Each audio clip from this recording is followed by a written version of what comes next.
ছোট থেকে এমনি আমি আসলে অনেক চঞ্চল ছিলাম, হাসি খুশি পুরো টাইপের ছিলাম, ব্রেনটাও মোটামুটি ছিল। আমি দেখা যাচ্ছে ওইভাবে অনেক ছোট্টবেলা থেকে ক্লাস আমার যখন মানে 3.5 বছর কিংবা 4, তখন থেকে আমি লেখাপড়ার প্রতি প্রচুর আগ্রহী। দেখা যাচ্ছে আমার বড় ভাইয়া যখন পড়তো বইগুলো নিয়ে খুবই নাড়াচাড়া করতাম। সেই থেকে দেখা যাচ্ছে আমার স্কুলে ভর্তি করানোর জন্য চেষ্টা করছিল, কিন্তু স্যারেরা মানতেই চাইতো না যে এত ছোটবেলায় এইভাবে পড়ালেখা যায় না। তো স্যার একটু শুনে দেখেন যে ও পারে কিনা। তারপরে দেখা যাচ্ছে যে আমি পারছি, সবকিছু বলতে পারছি। তারপর বলছে ও ক্লাসে এমনি থাক, সমস্যা নেই। কিন্তু আমার ভাই বলছে না স্যার, ওর নাম না ডাকলে সমস্যা, আমার বই খাতাগুলো এমনি সব নষ্ট করে ফেলে। তারপর থেকে আর কি আমার ওই ছোটবেলা থেকে পড়াশোনায় ভর্তি করে দেওয়া হলো। আমি ওখান থেকে পড়াশোনা রানিং চলেছিলাম। তবে পড়াশোনার প্রতি আমার আগ্রহটা কম ছিল। দেখা যাচ্ছে কি যে বইটা পড়বো এরকম, আমি ক্লাসে উঠবো এইটা হচ্ছে টার্গেট, যে আমি ক্লাসে উঠবো।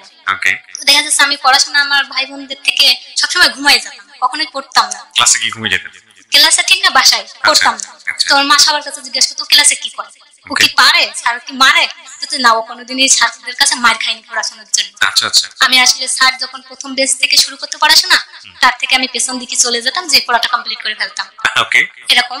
যাই হোক, আমার এরকম পড়াশোনার প্রতি প্রচুর টান ছিল। দেখা যাচ্ছে এরপর আমি যখন আস্তে আস্তে বড় হই, তখন দেখি দুর্নীতি যেটাকে বলা হয়, ব্রিলিয়ান্ট স্টুডেন্ট হোক আর বিশেষ করে ধনী ব্যক্তির ছেলে মেয়ে, এদেরকে বেশি আগ্রহ করে করে পড়াশোনা ধরে। এটা আপনার চোখে পড়েছে? হ্যাঁ, আমার একটা চোখে পড়েছে। তো আমি সেখান থেকে আমি যদি কখনো টিচার হই, তা আমি এইভাবে এরকমটা করবো না, যে কম পারে, যে অনেক গরিব, আমি তাকেই পড়াশোনাটা ধরবো, তাকেই এইটা করবো। তারপর থেকে এভাবে আর কি করতাম। এভাবে ক্লাস পাস করলাম, মানে 5 পাস করলাম। তারপরে দেখা যাচ্ছে যে আমি যখন একটু বড় হয়ে যাই, আশপাশে যে ক্রাইম গুলো হয়, দুর্নীতি, যাই হোক, দুর্নীতি বলতে ঝগড়াঝাটি, এই বিষয়ে পুলিশও আসতো। আমার স্বপ্নের কোনো ঠিক ছিল না, যখন যেটা দেখতাম তখনই ভাবতাম যে আমি এটাই হবো। এরকম দেখা যাচ্ছে যখন পুলিশ এসে দেখা যাচ্ছে ধনী ব্যক্তিদের বাড়ি এসে বসতো, গরিবদের বাড়ি বসতো না, ওদের বেশি চোটপাট করতো। তাহলে তো আমি বড় হয়ে আমি পুলিশ হবো, হয়ে আমি গরিবদেরই জায়গায় বসবো। হ্যাঁ, আমার থেকে দেখা যাচ্ছে এরকম চোখে পড়তো। তো মানে এইভাবে আমি একের পর স্বপ্ন দেখতে শুরু করতাম। তারপরে যখন আমি ক্লাস 8 কিংবা 9-এ পড়ি, যেহেতু অনেকে বড় হয়, কিন্তু আমার ক্লাসের ওইভাবে কেউ বান্ধবী ছিল না। আমি দেখা যাচ্ছে অধিকাংশ মিশতাম ছোটদের সাথে, ছোট ক্লাস, কারণ আমার থেকে অনেক সবাই বড় ছিল। তো আমার ক্লাসের বান্ধবীরা সবাই প্রেম করতো, এই সমস্ত আর কি। তো আমি যখন ক্লাস 8-9-এ পড়ি, তখন আমার একটা বান্ধবী আমাদের বাড়ির পাশে, ও চিঠি লিখছে। লেখার পরে সেটা আমার দেখাচ্ছে, এটা কি? তো চিঠি মানে কি করতে হয়, এটা ছেলেদের, যারা ভালোবাসে ছেলেদের কাছে দেয়। এটা কি লাল এর উপরে, ওটা এটা 8-9 আপনার বান্ধবীর কাজ করে? হ্যাঁ, বান্ধবী। তো আমি বলছি যে লাল এটা আবার কি? চিঠির উপরে চিঠি বুঝলাম, তো বলছে এটা হচ্ছে রক্ত। এই দেখ আমার আঙুলের মাথা কাটা, এটা দিয়ে আমি আর কি রক্তটা দিচ্ছিলাম। তো এটার মানে কি? ও তুই বুঝবি না, বড় হ তারপরে বুঝবি। যাক, ওই পর্যন্ত আমার অত বুঝিও কাজ নেই, আমি পড়াশোনা নিয়ে বেশি ব্যস্ত থাকতাম। ক্লাস ওটাতে আমার বেশি টার্গেট ছিল। তারপর আমি যখন 10 করে, আমি ওইভাবে কখনো টিউশনি দিত না, আমার দিত, তবে আমার টিচারদের পছন্দ হতো না।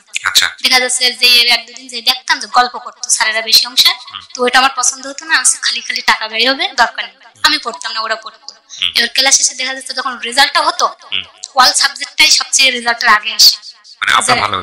হ্যাঁ, দেখা যাচ্ছে না, ওয়াল সাবজেক্ট যারা পাস করে তাদের রোলটা আগে দেওয়া হতো, আর যারা এক সাবজেক্ট ফেল করে তাদের রোলটা অনেক পিছিয়ে যেত, যতই নাম্বার বেশি। তো দেখা যাচ্ছে আমি তো অঙ্কে তো প্রাইভেট পড়তাম না, তো আমি অঙ্কে ফেল করতাম প্রতি ক্লাসে। 6 থেকে দেখা যাচ্ছে 8 পর্যন্ত আমি এরকম ফেল করছি, তবে আমার সবার শেষে রেজাল্ট। তো দেখা যাচ্ছে আমি বলছি আমার নাম্বার এত বেশি ওদের থেকে, আমার মানে রোলটা এত পিছিয়ে কেন? তারপর ভাইয়ার কাছে একদিন জিজ্ঞেস করলাম, ভাইয়া বলতো তোর এই লাল কালি দিয়ে দাগানো, এটার জন্য তুই সবচেয়ে পিছিয়ে থাকিস। যাক, ওরা প্রাইভেট পড়তো আর সেরা মানে রেজাল্ট শিটটা তৈরি করতো। তো যার কারণে এরকম যখন ক্লাস 8-এ পড়ি, আমি কোনো রকম ভাগ্যক্রমে যাই হোক অঙ্কটা টিকে যায়, যে আমার রোল তখন 3-এ চলে আসে। সবার থেকে আর কি, যারা ছিল সবার থেকে আমার উপরে চলে আসে। সেখান থেকে আমার আগ্রহটা আরো বাড়ে। তারপর যখন আমি এসএসসি দেবো, টেস্ট পরীক্ষায় আমি অঙ্কেও ফেল করি, যেহেতু আমি টিউশনি ওইভাবে তো আমার দিত না, করতামও না। তো 20 মার্ক পাইছি, তবে জ্যামিতিকে আমি নিজের মতো করে যতটুকু বুঝতাম বুঝাই দিতাম। আমাদের ছাত্রদের সামনে যে আবার বুঝাই দিতাম, তো জ্যামিতি আমি খুব সুন্দর করে বুঝাই দিতাম। তো দেখা যাচ্ছে আমাদের ওখানে টেস্টে আবার ফেল করলে নিয়ে যেত না। তো ওই স্যারটা আমার জন্য সুপারিশ করছে, যে মেয়ে এত সুন্দর মানে পারে, জ্যামিতি পারে, সে ফেল করতে পারে না। যাই হোক, ওনার অনুরোধে আমার নিয়ে যাওয়া হয়েছিল। আমি জানি না অবশ্যই এটা স্যারের এটা করছে। পরে স্যার একদিন জিজ্ঞেস করলো আমার ইংলিশ স্যার, যে তোমার কিসের সমস্যা, তুমি অঙ্ক কি করো? স্যার আমি তো পড়ি না, আমি যদি একটা মাস্টার দিয়ে করবা? হ্যাঁ করবা নি, তবে দেখা যাচ্ছে টেস্টের পরে 2 মাস কি 3 মাস থাকে, সে সময় দিয়েছিল। দেওয়ার পরে আমি পাশই করে যাই, ভালো রেজাল্ট করে। দেখা যাচ্ছে সব মেয়েদের তুলনায় ফার্স্ট যে মেয়েটা সায়েন্সের, ওই ভালো রেজাল্ট করো, তারপর পরে আমি ভালো রেজাল্ট করি। এই জন্য স্যাররা অনেক ভালোবাসতো। যে মেয়েটা এরকম ভালোই দেখতাম না, কিছুই না, হঠাৎ এত ভালো রেজাল্ট করবো আমরা ভাবতেও পারিনি। যাই হোক, আমি স্যারদের কাছে খুব প্রিয় ছিলাম। তারপর আমি ইন্টারমিডিয়েট পাস করলাম। ইন্টারমিডিয়েট পড়া চলাকালীন ওরকম অনেকে ভালো লাগতো, প্রেম করতো। তো আমি শুধু দেখতাম আর শুনলে কেউ কিছু বলতো না, যেহেতু ওদের থেকে আমি ছোট ছিলাম তো কিছুই বলতে চাতো না। তুই এসে সময় কিছু বুঝিস না আসলে। অবশ্য আমি যখন মানে ইন্টারমিডিয়েট পড়ি তখন ঠিক মতো অন্যও গায়ে দিতে পারতাম না। তো একদিন একটা ডিগ্রির ভাইয়া বলছিল যে এখন অন্য পড়তে জানে না, দেখা যাচ্ছে মানে এই ভর্তি হয়েছে। আমার কথাটা খুব খারাপ লাগছিল সেই দিন। এরপর দেখা যাচ্ছে আমাদের নবীন বরণ অনুষ্ঠান হয়েছিল। ওই অনুষ্ঠানের দিনে আমি কি করছিলাম, বক্তৃতা রাখছিলাম, ফার্স্ট আমার জীবনে প্রথম বক্তৃতা। তবে সবাই খাতা দেখে দেখে বক্তৃতাটা লিখছিল, আর আমি নিজের মতো করে লিখে একটা নিয়ে মুখস্থ টাইপের করে আমি সুন্দর করে আমার মতো করে বলছিলাম, ছন্দও মিলাইছিলাম। যাই হোক, তারপর ওই দিন একটা গানও গাইছিলাম আমি, দেশাত্মবোধক একটা গান গাইছিলাম শহীদুল লাইনের ধারে। এটাতে আসলে অনেক সবাই মুগ্ধ হয়েছিল, প্রাইজেরও ব্যবস্থা করা হয়েছিল। তো প্রাইজ যখন দিচ্ছে ওই ভাইয়াটাই আমার প্রাইজ দিচ্ছিল। তো আমি সেখানে সবার মাধ্যমে বললাম আমি ওই ভাইয়াটার কাছ থেকে প্রাইজ নিব না। ওই যে কথাটা বলছিল সেই জন্য। তো সবাই বলছে কেন? আমি তো সমস্যা আছে, ওই ভাইয়াটা যেন কেমন, আমার ওই ভাইয়াটা পছন্দ হয় না, ওই ভাইয়াটার কাছ থেকে আমি ওইটা নিব না। আসলে অপমানই করা হয়েছিল, আমি তত বুঝতাম না, জাস্ট ওরকমই। তো ভাইয়াটা আর একটা ভাইয়ার কাছে দেয়, দিয়ে সেইটা আমি নেই, পুরস্কারটা নেই। তো পুরস্কারে এমন কিছু ছিল, দেখা যাচ্ছে মেয়েদের দুল, চুড়ি, হার, ফিতা, এই সমস্ত টাইপ। তোমার বান্ধবীরা ওগুলো ভাগ করে নেয় নিজেরা, আমার দেয় না। যাই হোক, ওই পর্যন্ত ছিল। আমি তখনও খুব বেশি করতাম না, প্রেম ভালোবাসা একটু একটু হয়তো বুঝতাম, কিন্তু ওইভাবেও বুঝতাম না যে কি হবে না হবে। হ্যাঁ, তখন ইন্টার করছে। আমার মেন টার্গেট হচ্ছে আমি যখন কলেজ উঠছি তখন আমার মেন, আর আমি যখন দেখা যাচ্ছে একটা ভুলে গেছি, যখন আমি ক্লাস 7 তখন আমার আপুর বিয়ে হয়ে যায়। আমার আপুর বিয়ে হয়ে যাওয়ার পর পরে আমার জন্য এরকম প্রস্তাব আসে। আসলে দেখা যাচ্ছে আমি হচ্ছে কি অবস্থা, আমি তো এখন ছোট, আর এই বয়সে কেউ বিয়ে করে, আর আপা তো দেখা যাচ্ছে পড়তে চাইতো না, তাই ওরা বিয়ে দিচ্ছে। আমি তো পড়তে চাই, আমার কেন বিয়ে দিবে? তো দেখা যাচ্ছে ওই মানে আমার মা আবার খুব আমাদের 3 ভাই বোনের পড়াশোনার প্রতি খুবই ই ছিল। দেখা যাচ্ছে আমার কথাই মেনে নিছে, এসএসসি পাস করলাম। তারপর আবারও প্রস্তাব আসে, আমি ইন্টার পাস করবো। তারপরে দেখা যাচ্ছে আমি ইন্টার পাসও করলাম। ছেলেদের ভালো লাগতো, কিন্তু তারপরে করতাম। হ্যাঁ, এর মধ্যে দেখা আমার যে বান্ধবীরা, গ্রাম্য বান্ধবীরা, ওরা যখন রিলেশন করতো, ওরকম যখন বাবা মারা জানতে পারছে, টকাটক ধরে বিয়ে দিয়েছে। কেউ মানে কলেজ অব্দি যেতে পারিনি, ওই 9 অব্দি সবাই গেছিল। এই কথাটা আমার মাথায় আছে যে আমি যদি ওরকম প্রেম করি, আমার ওরকম বিয়ে দিয়ে দেবো, আমার পড়াশোনায় হবে না। তো দেখা যাচ্ছে ভালো লাগতো হয়তো ছেলেদের, কিন্তু ওইভাবে তাকাতাম না। বারবার তাকাতো, কিন্তু আমি তাকাতাম না। যদি রিলেশনে জড়িয়ে যায়, দেখা আমারও বিয়ে দিয়ে দেবো। তো দেখা যাচ্ছে আমি এভাবে ইন্টার পাশে করলাম। করার পরে যখন বুঝলাম, অনেকেরই আমি কাঁদতেও দেখেছি, যে রিলেশন করার পরে বান্ধবীরা কাঁদছে, মানে ছেলেদেরও আমি কাঁদতে দেখেছি। তো আমি শুনতাম যে কি অবস্থা, তো ও এরকম করছে, এই করছে, এই জন্য কাঁদছে। তখন থেকে আমি বুঝতে পারছি যে আসলে জিনিসটা কি এরকম হয়তো হয়, ভুলে যায়। করার আগেই মূলত আপনি এমন আইডিয়া পেয়েছেন যে না, আমার রিলেশন করার কোনো দরকার নেই, এরকম। তো আমি সেই সময় থেকে একটা গানও লিখছিলাম ওদের নিয়ে। যাই হোক, তো আমি যখন যেটা হয় সেটা নিয়ে আমি গানও লিখি। যাক, সেই সময় গানটা লিখেছিলাম একটা। তারপরে দেখেছি আমি যখন বিয়ে ভর্তি হই, নতুন বিয়ে ভর্তি হওয়ার এরকম লাস্ট দিকে, সেই সময় আর কি একজন ভালোবাসার হাত পাড়ায় আমার, তার থেকে মানে তার আগে থেকে ওর দিত, টাচ দিত যে আমি একজনকে খুব ভালোবাসি, এই করে। ছেলেটা কি ছিল? ছেলেটা ছিল আমার রিলেটিভ। আচ্ছা, আপনাকে আগে থেকে ফলো করতো? হ্যাঁ, ফলো করতো। তো দেখা যাচ্ছে ও এরকম ফলো করতো, ই করতো, বলতো কি এসে আমাকে বল, না সময় হোক তারপর বলবো। এরকম করতো মাঝে মাঝে, ওরকম খুব ই করতো। কি সমস্যা বল, আমি দেখি কিছু করতে পারি কিনা। তো না, খুব পছন্দ করে। তো বলছিস না কেন? তাইলে তো যদি সে আমারে মানে প্রস্তাবটা নাকচ করে, আমি এটা মেনে নিতে পারবো। যাই হোক, আমি একটু সময় নিচ্ছি, সময় হলে ঠিকই বলবো তোর সাথে। আচ্ছা ঠিক আছে। তো আমি এইভাবে থাকতাম, কিন্তু আমি বুঝতাম না যে ও আমাকে এইভাবে পছন্দ করতো। তার আগে যেখানে আমার আপাতত বিয়ে হয়েছিল, ক্লাস 7 থেকে এরকম একটা প্রস্তাব আমার দুলাভাইয়ের কাছে দিছিল। ভাইয়া বলছিল আমার শালীরে আমি খুব ভালো করে চিনি, এটা আমার দ্বারা সম্ভব না, যে পর্যন্ত ওই পর্যন্তই থাক। আর তো ছোট, ও আমার সমবয়সী ছিল। তো দেখা যাচ্ছে ও এরকম করার পর দেখছে বিয়ে যখন আমি ফার্স্ট ইয়ারের শেষের দিকে যাব, মানে ডিগ্রি। হ্যাঁ, ডিগ্রি। তো ওই সময় দেখা যাচ্ছে একদিন এরকম শীতের সময়, সে সময় শীতের সময়, ও বিশ্ব রোডের মাঝখানে দাঁড়ায়, ওর ফ্রেন্ডও ছিল। হ্যাঁ, এর আগে ওর কয়েকবার 2বার ওর ফ্রেন্ড নিয়ে আসছিল আমাদের নানু বাড়ি, আমাদের বাড়ির পাশাপাশি। ওর নানু বাড়িতে বেড়াতে আসছিল, ওর ফ্রেন্ড দিয়ে বলাবে, ও সাহসটা পাচ্ছে না। আর এটা তো আমার অনেক আগে থেকে বলছো, 8, 9 যাই হোক এরকম ইন্টারমিডিয়েটে ওরকম বলতো, তো আমি তো ওইভাবে শুনতাম না, বলতো না। যাই হোক ওই সময় ফ্রেন্ড নিয়ে আসছিল দুইবার কিন্তু ফ্রেন্ড যেই বলতেছে ও নিষেধ করে, বলে ওর ফ্রেন্ড নাকি ওইগুলো পরে শুনছে ফ্রেন্ডের কাছ থেকে। লাস্ট আর একটা ফ্রেন্ড দিয়ে ওরকম দিয়ে যখন আমি ফাইনাল দিতে যাবো মানে ফার্স্ট ইয়ারে, সেই সময় ওরকম দেখা যাচ্ছে শীতের দিন, তখন শীতের সময় রাত্রে মাঝরাতে তো ওরকম ফোন দিছে, আমি হঠাৎ ফোন রিসিভ করছি, কে তাই তা ওর ফ্রেন্ড দিয়ে কথা বলছে প্রথমে যে এরকম বিষয়, ও তোমার খুব পছন্দ করে, এখন তোমার এটা করতে হবে, মানতে হবে। মানে কি করে সম্ভব, আসলে এটা তো কোনোদিনই সম্ভব না, আমাদের পরিবার থেকে কোনো দিনের জন্য মানবে না, আর এই যদি শোনে আমাদের মেরেই ফেলাবে। মানে ছেলেটা আপনার সম্পর্কে আত্মীয় সম্পর্কে? হ্যাঁ আত্মীয় তো আছে, আর ওদের ভিতরে আমাদের ভিতরে তো অনেক ভালো সম্পর্ক রয়েছে, এটা নিয়ে অনেক ঝামেলাও হতে পারে, আর আমি চাই না যে এরকম কোনো ঝামেলা হোক। ও তখন বলে যে কোনো সমস্যাই হবে না, আমি সবকিছু ম্যানেজ করতে পারবো, শুধু হা বলতে হবে, তুই শুধু হাটা বল। তা মার ফ্রেন্ডরা বলছে আমি ওর তখন ও প্রচুর নেশা করতো, মানে সিগারেট, মামা তো ভাইদের কাছ থেকে শুনছি ওরা একসাথে আবার ও পড়াশোনা করতো, পড়াশোনার মাঝে মাঝে আবার কাজও করতো, যে কোনো কাজ করতো। এটা আমার আসলে ওর খুব ভালো লাগতো যে কাজগুলো করে ও, আর এমনি পরিশ্রমী ছেলেদের এমনি খুব ভালো লাগে, তো এই বিষয়টা আমার খুব ভালো লাগতো। যে জিনিসটা খারাপ লাগতো, সিগারেট খাইতো, দিনে দেখা যাচ্ছে 3-4 প্যাকেটও শেষ করে ফেলতো। এই জিনিসটা খুব খারাপ, আর তুই মানে ও এরকমটা কেন করছো, নেশা করে, আর যেটা আমি সবচেয়ে বেশি ঘৃণা করি, এটা আমি মোটে পছন্দ করি না। তো ফ্রেন্ড বলছে আমিও তো খাই, আজ অব্দি আমার গার্লফ্রেন্ড আমার এটা নিয়ে করতে পারিনি, যে খাওয়া থেকে বন্ধ করতে পারিনি, কিন্তু আজ যদি তুমি হ্যাঁ বলো তা আমিও খাওয়া ছেড়ে দেবো, ও তো দেবে আমিও দেবো, এরকম একটা বলে। আর ও তখন বিশ্ব রোডের মাঝখানে আছে, ও কিন্তু বিশ্ব রোডের মাঝখানে দাঁড়ানো আছে, আর ওরা খুব ভালো করে জানে, প্রচুর জেদি ছিল, ছোটবেলা থেকে খুবই জেদি, যেটা করতো বলতো সেটাই করতো। মানে তুমি যদি না করে দাও তাহলেও কিন্তু হ্যাঁ, মানে বিশ্ব রোডের মাঝখানে তো সে ভীষণ ব্যাপার, আমি তখন ভয় পেয়ে গেছি, প্রচুর ভয় পেয়ে গেছি। আর ও যখন আমার সাথে কথা বলছে কাঁদছে, প্রচুর কাঁদছে, আর এভাবে বলছে আচ্ছা ঠিক আছে। তো ওই থেকে ঠিক আছে মানে ওই থেকে একটু ফোন করে, আর ওই দিনই ওর সাথে আমার দীর্ঘস্থায়ী কথা বলতে 1 ঘন্টার মতন কথা বলছিলাম ওর সাথে, আর ওর ফ্রেন্ডের সাথে ওরকম 1 ঘন্টা 45 মিনিট এরকম কথা বলছি। লাস্ট আমার জীবনে ওর সাথে ওই প্রথম মানে অত দীর্ঘস্থায়ী কথা বলা ওই দিন রাত্রে। তারপর থেকে কথা বলতো 5 মিনিট 3 মিনিট, কেমন আছিস, কি করছিস, এরকম। মানে তুই তো সম্পর্ক ছিল আপনাদের মধ্যে, যেহেতু সমবয়সী, ছোটবেলা থেকে দেখে দেখে বড় হয়েছে, বড় হয়েছে একসাথে এরকম। তো দেখা যাচ্ছে যে কেমন আছিস, কি করছিস, খাইছিস কিনা, এই কথাবার্তা এরকম হতো।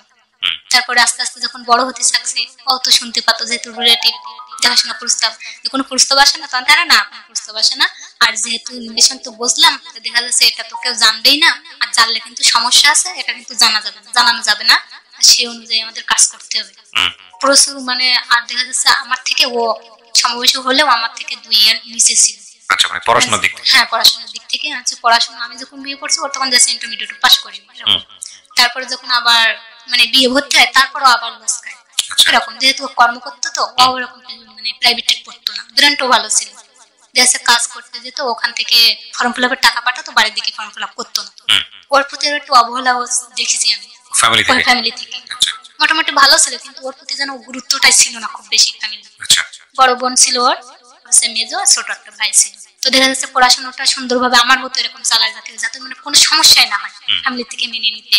আর সবচেয়ে বড় সমস্যা যেটা হলো যে সিগারেট খাওয়াটা বন্ধ করতে হবে, কোনো মতে এটা চালানো হবে না, এটা আমি সবচেয়ে বেশি ঘৃণা করি। তো দেখা যাচ্ছে কমাই দিত, বলতো আমি খাই না, এই করি না সেই করি না এরকম বলতো। তারপরে তো ওইভাবে নেশা আমি জানি ছোট সবাই ছাড়তে পারে না, আমাদের পাড়া প্রতিবেশীরা তো খাতো, যদি সিগারেট খাতিস আমাদের বাড়ি আসবি না, তো এরকম বলতাম। তো আসলে ওরা ছাড়তে পারে না, আমি দেখছি, আর ওরাও বলে যে একটু হঠাৎ করে ছাড়া যায় না। পর মুখে ওই শুনছি যে আমি ছেড়ে দেবো, আমি জানি ওইভাবে ছাড়ে না, তবে খবর নিয়ে দেখছি কমাই দিচ্ছে। তারপর দেখা যাচ্ছে প্রায় আমার পরীক্ষার সময় ও মাঝে মধ্যে বেড়াতে আসতো, আর ওই রিলেশনটা হওয়ার পরে ও ঢাকা চলে গেছিল। ঢাকা চলে ওখান থেকে কথা বলতো, আর ওই 2-5 মিনিট কথা বলতো ওইভাবে, কেমন আছিস, কি করছিস। ওইখানে ও মানে ইসে দিছিল, গার্মেন্টসে কাজ করতো ওইখানে, যে তো পরিবারের দিকে টাকা পাঠাতো, ও নিজে খরচ চালাতো এরকম। কথা বলতে বলতে হঠাৎ দেখা যাচ্ছে কথা বলা বন্ধ, কদিন ধরে কথা বলে না।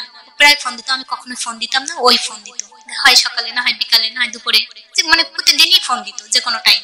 তো ওইভাবে কথা বলতাম, 2-5 মিনিট কথা হতো, আর কথা হতো আমার মার সামনে, প্রায় কথা হতো সিম্পল, মানে কেউ বুঝতে পারতো না যে আমাদের ভিতরে কোনো একটা রিলেশন আছে, বাইরে কোনোদিন প্রকাশ পাইনি, জাস্ট নিজেদের ভিতরে।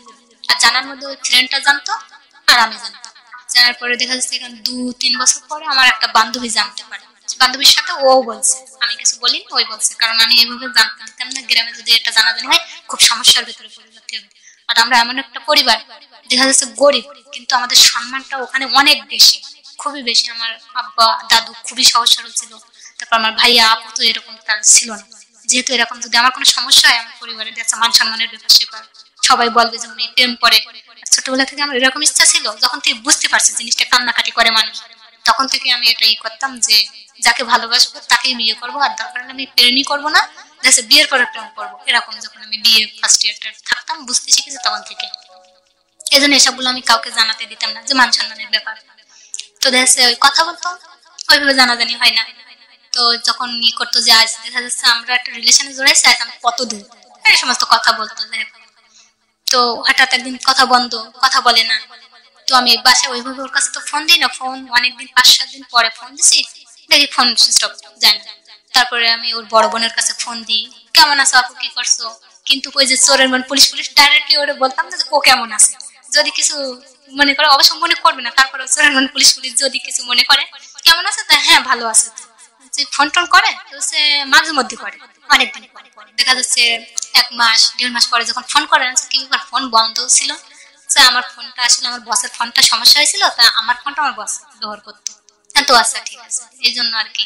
তো চেষ্টা মাঝে মধ্যে এখান থেকে ফোন দিলে তো হয়, যে তাহলে আর মানুষ টেনশনে থাকে না যে কোথায় আছে না আছে কি করছে। তো হচ্ছে সমস্যা নেই, আমি ভালোই থাকি, সবসময় ভালো থাকি, ভালোই তো রাখিস, আমি কেন ভালো থাকবো না, এইসব বলতো আর কি। ওর মধ্যে দেখা যাচ্ছে মাঝে মধ্যে ওখান থেকে বেড়াতে আসতো, আর দেখা যাচ্ছে ও যখন বাসায় আসতো তখন বলতো যে আমাদের বাসায় বেড়াতে আয়।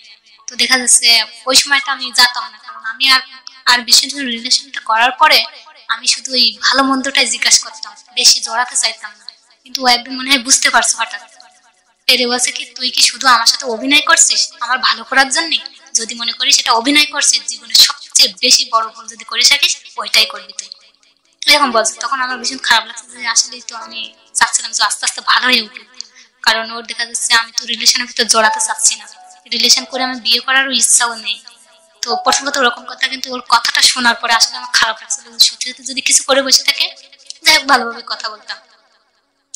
তো এভাবে ওর সাথে আমার কোনোদিন আমার জীবনে লাইফ আমি ওর সাথে কোনোদিন আই লাভ ইউ জিনিসটা আমি ব্যবহার করিনি, যেটা সত্য। ও মানে মাঝে মধ্যে 1-2 বার বলছে কিনা জানি না, এই কেমন আছি, কোনো প্রস্তাব আছে কিনা এই সম্পর্কে তো, কিন্তু এর মধ্যে আসলে প্রস্তাব আসতো, কিন্তু ওটা আমি ওরে জানতে দিতাম না, যেহেতু দেখা যাচ্ছে কিনো যদি সিনক্রেট করে বসে। তো দেখা যাচ্ছে প্রায় ওরকম প্রস্তাব আসলে আমার না না কোনো সমস্যা হয় না। তো একদিন আমাদের বাসায় আসে, সেই দিনে আমার ছোট মামি একটা প্রস্তাব আর কি দেয়, দিল, খুবই রাগ করে, প্রচুর রাগ করে। হ্যাঁ ওই সমস্ত মামা বিয়ে দিয়ে এই হয়েছে সেই হয়েছে, ওইখান থেকে আবার সেদিন দিয়ে দেবো, এরকম করছে। তো ওনার ছোট মামি বলে যে তোমার এত জলছে কেন, তোমার কি, আমরা বিয়ে দেবো তো তোমার কি, না ওরা বিয়ে দেবা কেন, ওরকম ছেলে দেয়া যায়, ভালো ছেলে হলে দেয়া যায়, এরকম বলছে, ভালো ছেলে হলে দেয়া যায়, ওরকম ছেলে দেয়া যায় না, এরকম বলে। তারপর মারে বলে যে ওরকম ছেলের বিয়ে দিও না। মা বলে আচ্ছা ঠিক আছে, তাহলে ভালো ছেলে নিয়ে আসিস, তাহলে বিয়ে দিবি। তখন পর্যন্ত ওকে তো কেউ ফ্যামিলি কেউ সন্দেহ করেনি? না না কখনোই না। তো দেখা যাচ্ছে ভালো ছেলে আনিস তাহলে বিয়ে দিবানি, সমস্যা নেই। তো হচ্ছে হ্যাঁ ভালো ছেলেই আসবে, ওরা কোথাও দেখাইও না, ওইভাবে যেন প্রস্তাব না আসে, এই আর কি। এতটাই মানে ডিপ রিলেশন ছিল আপনাদের ফ্যামিলির সাথে? খুবই ক্লোজ ছিল, এটা দেখে ওর চাচাতো ভাই বোনরা মানে খুবই করতো, হিংসা করতো। আর আমরা ওরা কয় ভাই বোনি আমরা কয় ভাই বোনি এতটাই করতাম, কেউ বিশ্বাস করতে পারতো না যে এরা মানে আপন না, এরকম কি মতো মানে মায়ের পেটের ভাই বোনের মতো, এতটা সুসম্পর্ক ছিল আমাদের ভিতরে। তো দেখা যাচ্ছে এইভাবে আমাদের চলে। প্রস্তাব তো একের পরে এক আসে, আর যখন প্রস্তাব আসে আসলে আমার মানে এমন প্রস্তাব আসে মেনে নিতেও বাধ্য, যে প্রস্তাবটা খারাপ না, না করার মতনই কিছু না। তো আমি যাইতে চাইতাম না, প্রস্তাব যেগুলো আসতো দেখতে আসলে আমি যাইতে চাইতাম না। আমি তারপরেও গেছি, মানে তখন যে আমি কি করবো, যদি পছন্দ হয়ে যায় আমি কি করব, আর ও তো যাই একটা কিছু করেই ফেলবে। আর এর আগেও বলছে যদি এরকম কিছু হয়ে যায় আমি কিন্তু বাধাগ্রস্ত করবো, মানে বাধাই দেবো, যদি মানে তো ভালো, না হলে উঠে নিয়ে যাবে, এরকম একটা। এটা শুনে তো আমার আরো খারাপ লাগে, মানে সম্মানের ব্যাপার, আমি সম্মানটাই সবচেয়ে বড় করে দেখতাম, আমার হোক আর আমার ফ্যামিলির। তো দেখা যাচ্ছে যখন প্রস্তাব আসতো ওরে তো আমি জানাতেই নেই না, তাছাড়া মারও বলতাম যে আমি পড়াশোনাটা শেষ করি, এত তাড়া কিসে। তা বলে দেখা যাচ্ছে ওরা তো পড়াশোনাও করাবে, কিংবা করতে চাইলেও করাবে, তোর সমস্যা কি, মানে মেনে নেওয়ার মতো তেমন কিছু না, এরকম। তো আমি যখন ওদের সামনে যেতাম আমি ঠিক মতো চুলটা সাজুগুজু তো দূরে থাকতাম, চুলটা ঠিক মতো কোনোদিনই আসারাই যায়নি, যাতে করে আপনাকে দেখে পছন্দ না করে। তো মা এনে আমার প্রচুর বকাবকি করতো, চলে যাওয়ার পরে প্রচুর মানে গালাগালি করতো, মানে খুবই। তো দেখা যাচ্ছে আমি সহজে মার সামনে থাকতাম না, যখনই আসতাম তখনই শুরু করতো, যাতে গালাগালি না দিতে পারে সেজন্য আমি আড়ে আড়ে ঘুরে বেড়াতাম। তো যাচ্ছে সামনে আসলে ভাত খাওয়ার সময় তো একসাথেই খাই, আমরা কেউ কারো ছেড়ে ভাত খাই না। দেখছে ওই সময় খুবই রাগারাগি করে, তখন দেখছে আমি নিচের দিকে তাকাই মানে চোখের পানি দিয়ে ভাত খেয়ে ফেলতাম, এরকম অবস্থা। মানে কিছু বলতেও পারতাম না, কিছু করতেও পারতাম না, পারছি বলতে যে এরকম একটা, না পারছি যে এটা মানে থাক। তখন এরকম হতো, শুধু কান্না করতাম, মানে প্রত্যেকটা অবস্থা এরকম, মানে পুরো প্লেটটা ভিজে যেত, হয়তো দেখতে পাতো না, অমনি আমি ভাত খেয়ে নিতাম, চোখের পানি খেয়ে নিতাম, এরকম অবস্থা, চোখের পানি খাতাম। তো এরকম অবস্থায় যেত। তারপরে দেখা যাচ্ছে প্রত্যেকটা ক্ষেত্রে এরকমই হতো, কিন্তু কারো কোনোদিন জানা আপারে বলতাম যে আপা এগুলো দেখ, মার একটু বোঝা না, আমি বড় হয়ে তো যাচ্ছি, আমি পছন্দ মতো নিয়ে বিয়ে করবো না, আমি তো এমন কোনো করছি না যে সবাই প্রেম করে সমস্যা করবে, আমি তো সেরকম কিছু করছি না, জাস্ট শুধু একটু পড়তে চাচ্ছি, এই ছাড়া তো কোনো সমস্যা নেই। তো আপাও বুঝাই যে ও যেহেতু বিয়ে করতে চাচ্ছে না, কেন বারবার ছেলে আনে, সবসময় তো ভালো ছেলে আসে না, এরকম হতো ব্যাপার। তো সমস্যা কি, ও তো পড়াশোনাই করবে, ওরা পড়াশোনা করাবে। তারপর আমি বুঝাতাম যে অনেক ক্ষেত্রে দেখেছি সংসার অনুযায়ী পড়াশোনা করতেই পারে না, আমারও যদি ওরকম হয়, এরকম বুঝাতাম। কিন্তু মেন ইয়ে ছিল যে ওর কথাটা বেশি মনে পড়তো, আর ও যখনই আমাদের এখানে বেড়াতে আসতো কান্না করে চলে যেত, কাঁদতে কাঁদতে চলে যেত, এরকম অবস্থা। তো একদিন আমি এরকম করছি, আমার মামাতো ভাই আর ও আসছে, থাকতো আমাদের এখানে মাঝে মধ্যে এসে থাকতো। তো একদিন আমি পড়ছি বসে, তো হঠাৎ আমার মামাতো ভাই বাইরে গেছে, ও বসে আছে, আমি পড়ছি, তো তোর হাতটা দে, রাত্রের বেলা। তো আমি মনে হয় কিছু নিয়ে আসছে, আবার বাজারে গেছে, মনে হয় কিছু নিয়ে আসছে। তো দুম করে ওর মাথায় হাতটা তুলেছে, আমার হাতটা ওর মাথায় তুলেছে, মানে কি ব্যাপার, যদি ওর চলে আসে তো সমস্যা হয়ে যাবে স্যার। তো বলছে না, কথা দে যে তুই আমাকে ছাড়া কারো বিয়ে করবি না, এই কথাটা দে। যে এই সমস্ত কি কথা, এ তো আমি বলেছি তো আমি আছি, সমস্যা কি, তোর না এই কথাটা দিতে হবে যে আমাকে ছাড়া তুই কাউরে বিয়ে করবি না। আচ্ছা ঠিক আছে, তুই এবার ছাড়। জোর করে হাতটা টেনে, ওই ঠিক আছে ওই পর্যন্ত তুই মানলাম, কিন্তু যে তুই বলেছিস, আমার কিন্তু কথা দিছিস, আমার কিন্তু তুই কথা দিছিস, আচ্ছা ঠিক আছে বলেছিস, সমস্যা নেই। তো ওই কথাটা দেওয়ার পর থেকে এরকম যখন প্রস্তাব আসতো, এইটাই আমি মানিয়ে নিতে পারতাম না, যে এটা সম্ভব না, যদি কিছু করে যাছাড়া আমি তো কথাই দিছি। আর আমরা ছোটবেলা থেকে যাকে কথা দিতাম কথা রাখার চেষ্টা করতাম সবসময়ের জন্য। তো দেখা যাচ্ছে এরকমই প্রায় আমার পড়াশোনার সময়, পরীক্ষার সময় যেন হুট করে কেমন করে চলে আসতো, এসে যেন এরকম ঝামেলা করতো, না পারতাম পড়তে, না পারতাম কিছু করতে। মাঝে মধ্যে বলতাম যে পড়াশোনার সময় কেমনে আসে, মাঝে মধ্যে যখন ছুটি পাইতো ঢাকা থেকে এসে আসতো, আর ও যখন ছুটি পাইতো আমার খুলনা যেতে বলতো, তো যেতাম না, দেখা যাচ্ছে ও ঢাকায় চলে গেলে তারপর বেড়াতে যেতাম, এরকম অবস্থা। আমি চলে আসলে তাই বেড়াতে আসিস, আসলে এই সময় আমি ছুটি পাই। তো দেশে এইভাবে যাই, এরপরে এরকম বলে যে কতদিন এইভাবে চালিয়ে নিয়ে যায়, বিয়ের প্রস্তাব আমি কি মাথা ঠিক আছে, যেহেতু বড় বোন একটা আছে, তো কোনোদিনকে তোর বিয়ে দেবে, বড় বোনের রেখে আগে আপুর বিয়ে হোক তারপরে। তো দেশে আপুর বিয়ে ঠিক হয়। তো দেখা যাচ্ছে আমার আপুর বিয়ে আসলে মানে দেখাশোনাটা জাস্ট হয়েছে, ও রিলেশনটা করার পরে যখন ঢাকায় চলে যায়, তারপরে মাঝে মানে একদিন আসছিল আমাদের বাসায় রিলেশনের পরে।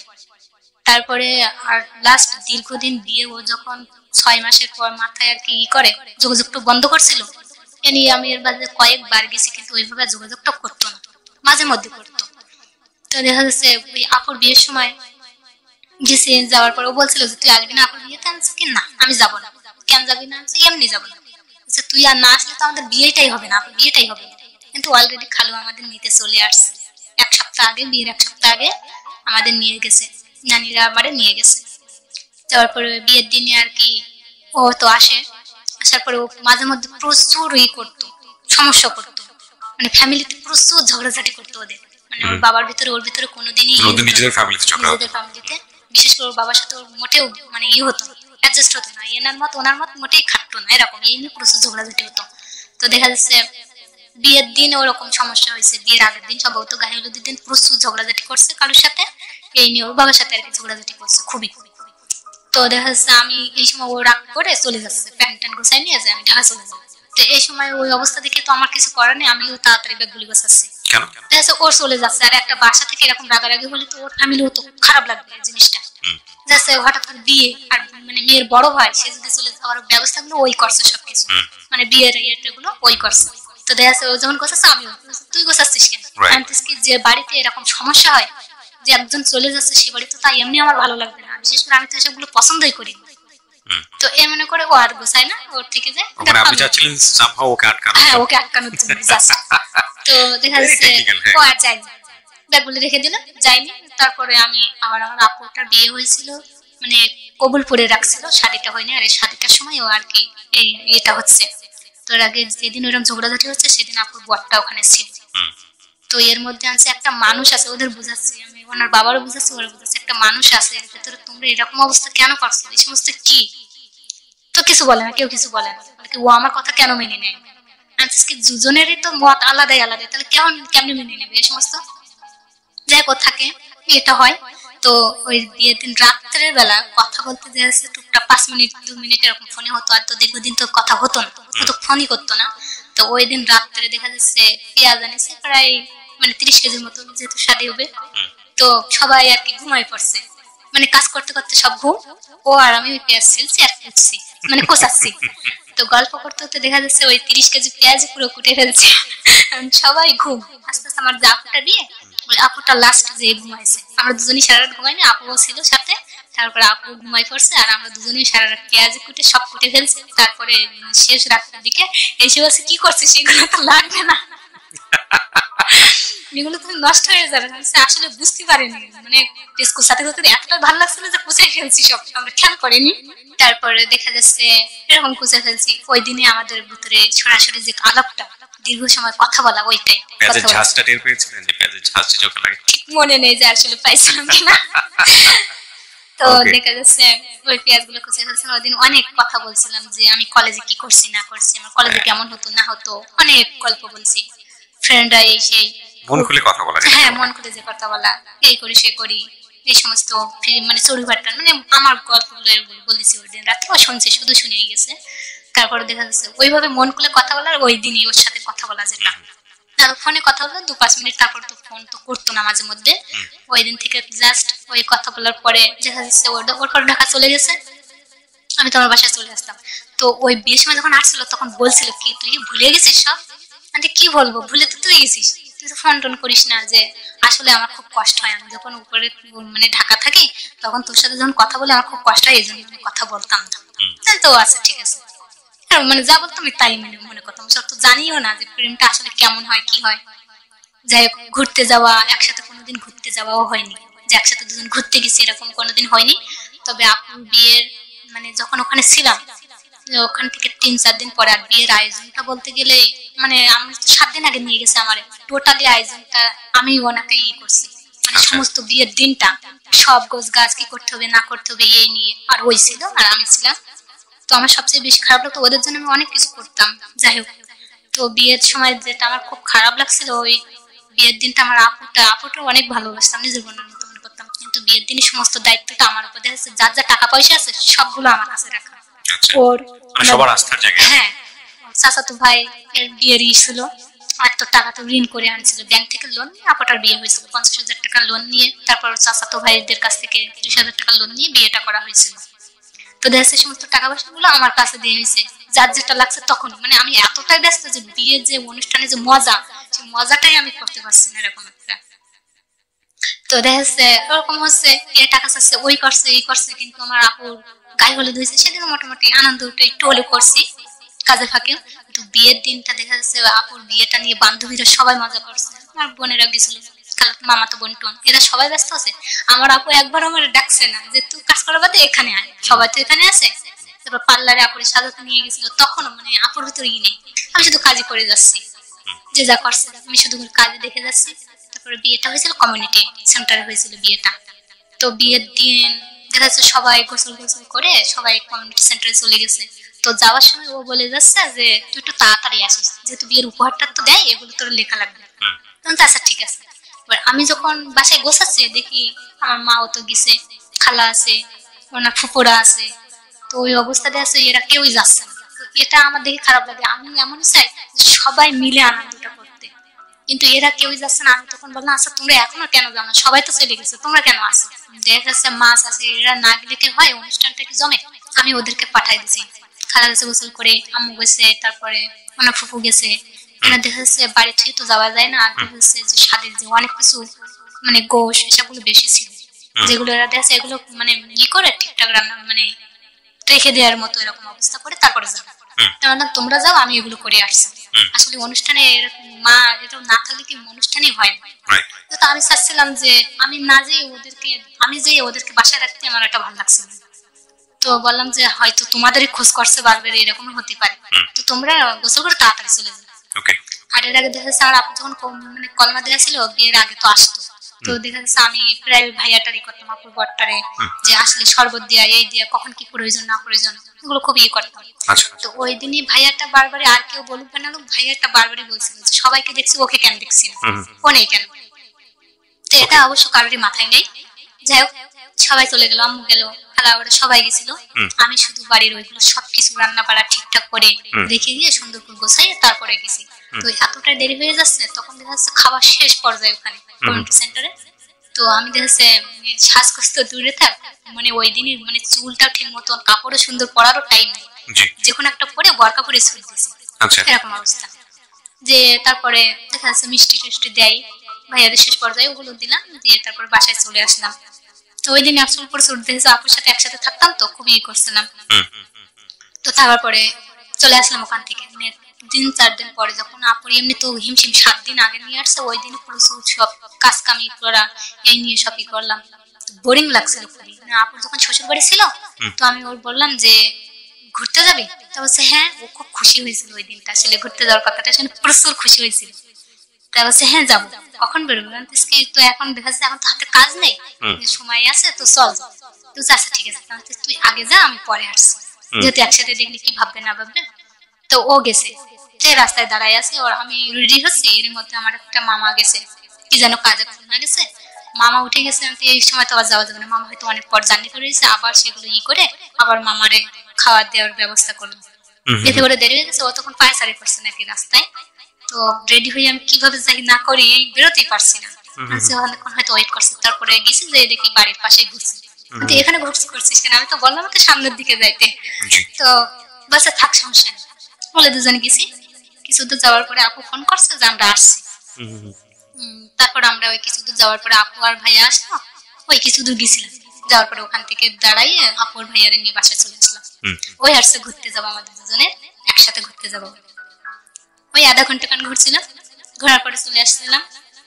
আসার পরে ওই দিন থেকে বলছিল যে আপুর তো বিয়ে হয়ে গেছে, এখন এবার কথাটা বলি, আনতিস কি এবার কথা বলে তো আরো পিটাবে, কারণ দেখা যাচ্ছে 50,000 টাকা লোন নিয়ে, এই লোন গুলো শোধ করা লাগবে না।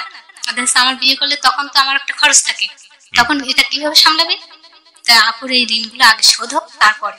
একটা জিনিস খেয়াল করবেন, যারা এই গল্পটা ইউটিউবে দেখছেন এবং রেডিওতে শুনছেন, আমরা আমাদের জায়গা থেকে যদি চিন্তা করি, অনেক সময় মনে হবে যে এই গল্পটা এতটা সহজ সরল, তারপরে এর মধ্যে এত জটিলতা থাকতে পারে, এত কমপ্লেক্সিটি থাকতে পারে। আপনাদের মতো করে কিন্তু আমিও চিন্তা করছি, মাত্র 50,000 টাকা, কারো কারোর জন্য 50,000 টাকা 50 টাকাও না, ঠিক আছে, কিন্তু কারো কারো জীবনে এটা 50,000 টাকা 50 কোটি টাকার মতো। এইরকম একটা পরিবার, গ্রামীণ পরিবার, কৃষিভিত্তিক পরিবার, সেখানে সুইট একটা লাভ, আত্মীয় সম্পর্কের মধ্যে একটা ব্লাড রিলেটিভ বলা যায়। আমরা খুব সচেতন ভাবেই ছেলেটির নাম এখানে এক্সপোজ করছি না। তো সেখানে এত সুন্দর একটা সম্পর্ক, এবং এটা শেষ পর্যন্ত কোন দিকে যায় সেটাই হচ্ছে কথা।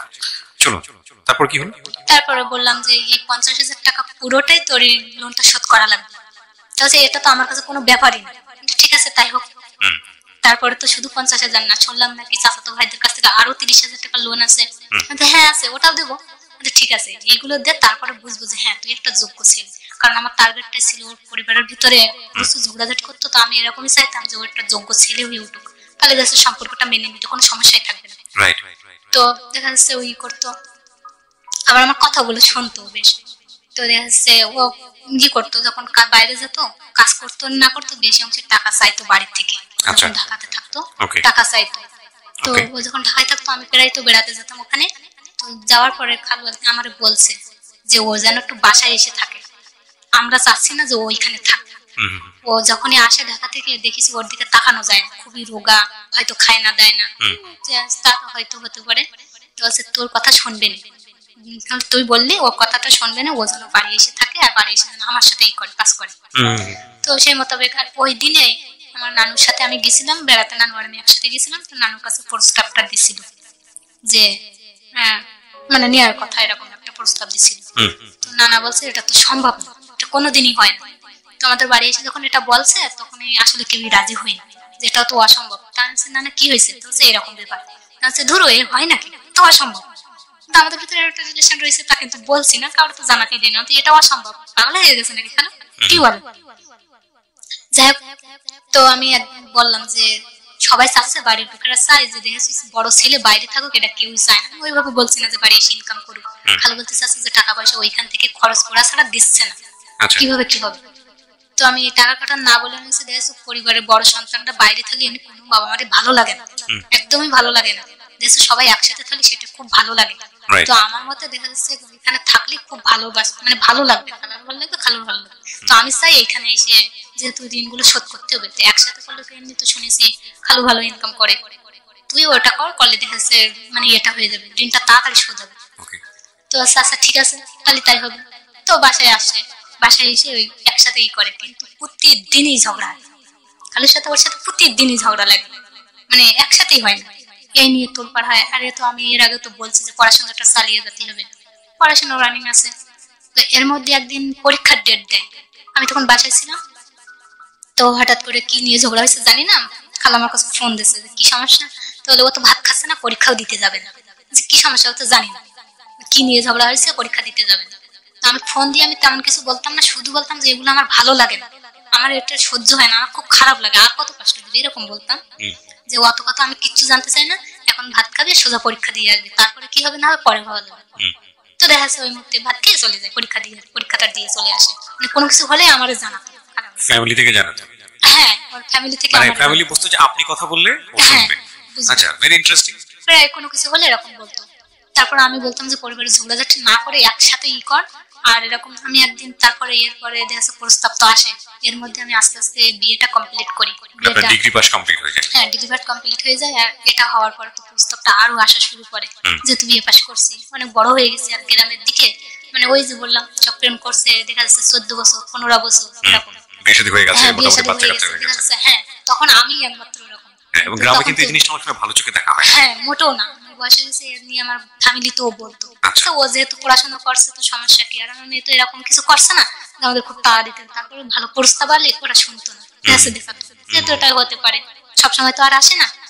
তো দেখাচ্ছে ওই সময়টা বেশি প্রমাণ আসতো, মানে আমি কিভাবে সামলাবো, কি করবো, আসলে প্রচুর কান্না করতাম, আর প্রচুর যখনই না যাইতাম, যখনই বাহানা করতাম, প্রচুর বকাবকি করতাম আমার মা এই নিয়ে। তো শুধু কাঁদতাম, মানে আর আমার এরকম একটা অবস্থা ছিল, মানে ওর সাথে রিলেশন করার পর থেকে আমি সুখী কতটা থাকেছি জানি না, প্রতিনিয়ত কাঁদতাম রাত্রে, যে আসলে সম্পর্কটা কোথায় যাবে, যখন ওই বিষয়গুলো নিয়ে আমার গালাগালি করতো যে কোন পর্যায়ে যাবে এটা, যে আসলে মেনে নেবে কি নেবে না, আর যদি বিয়ে হয়ে যায় ও এসে কি করবে, সেটাও একটাই। আমি এই নিয়ে প্রতি রাতে কাঁদতাম, আসলে আমি কোনোদিনই ভালোভাবে থাকতে পারতাম না।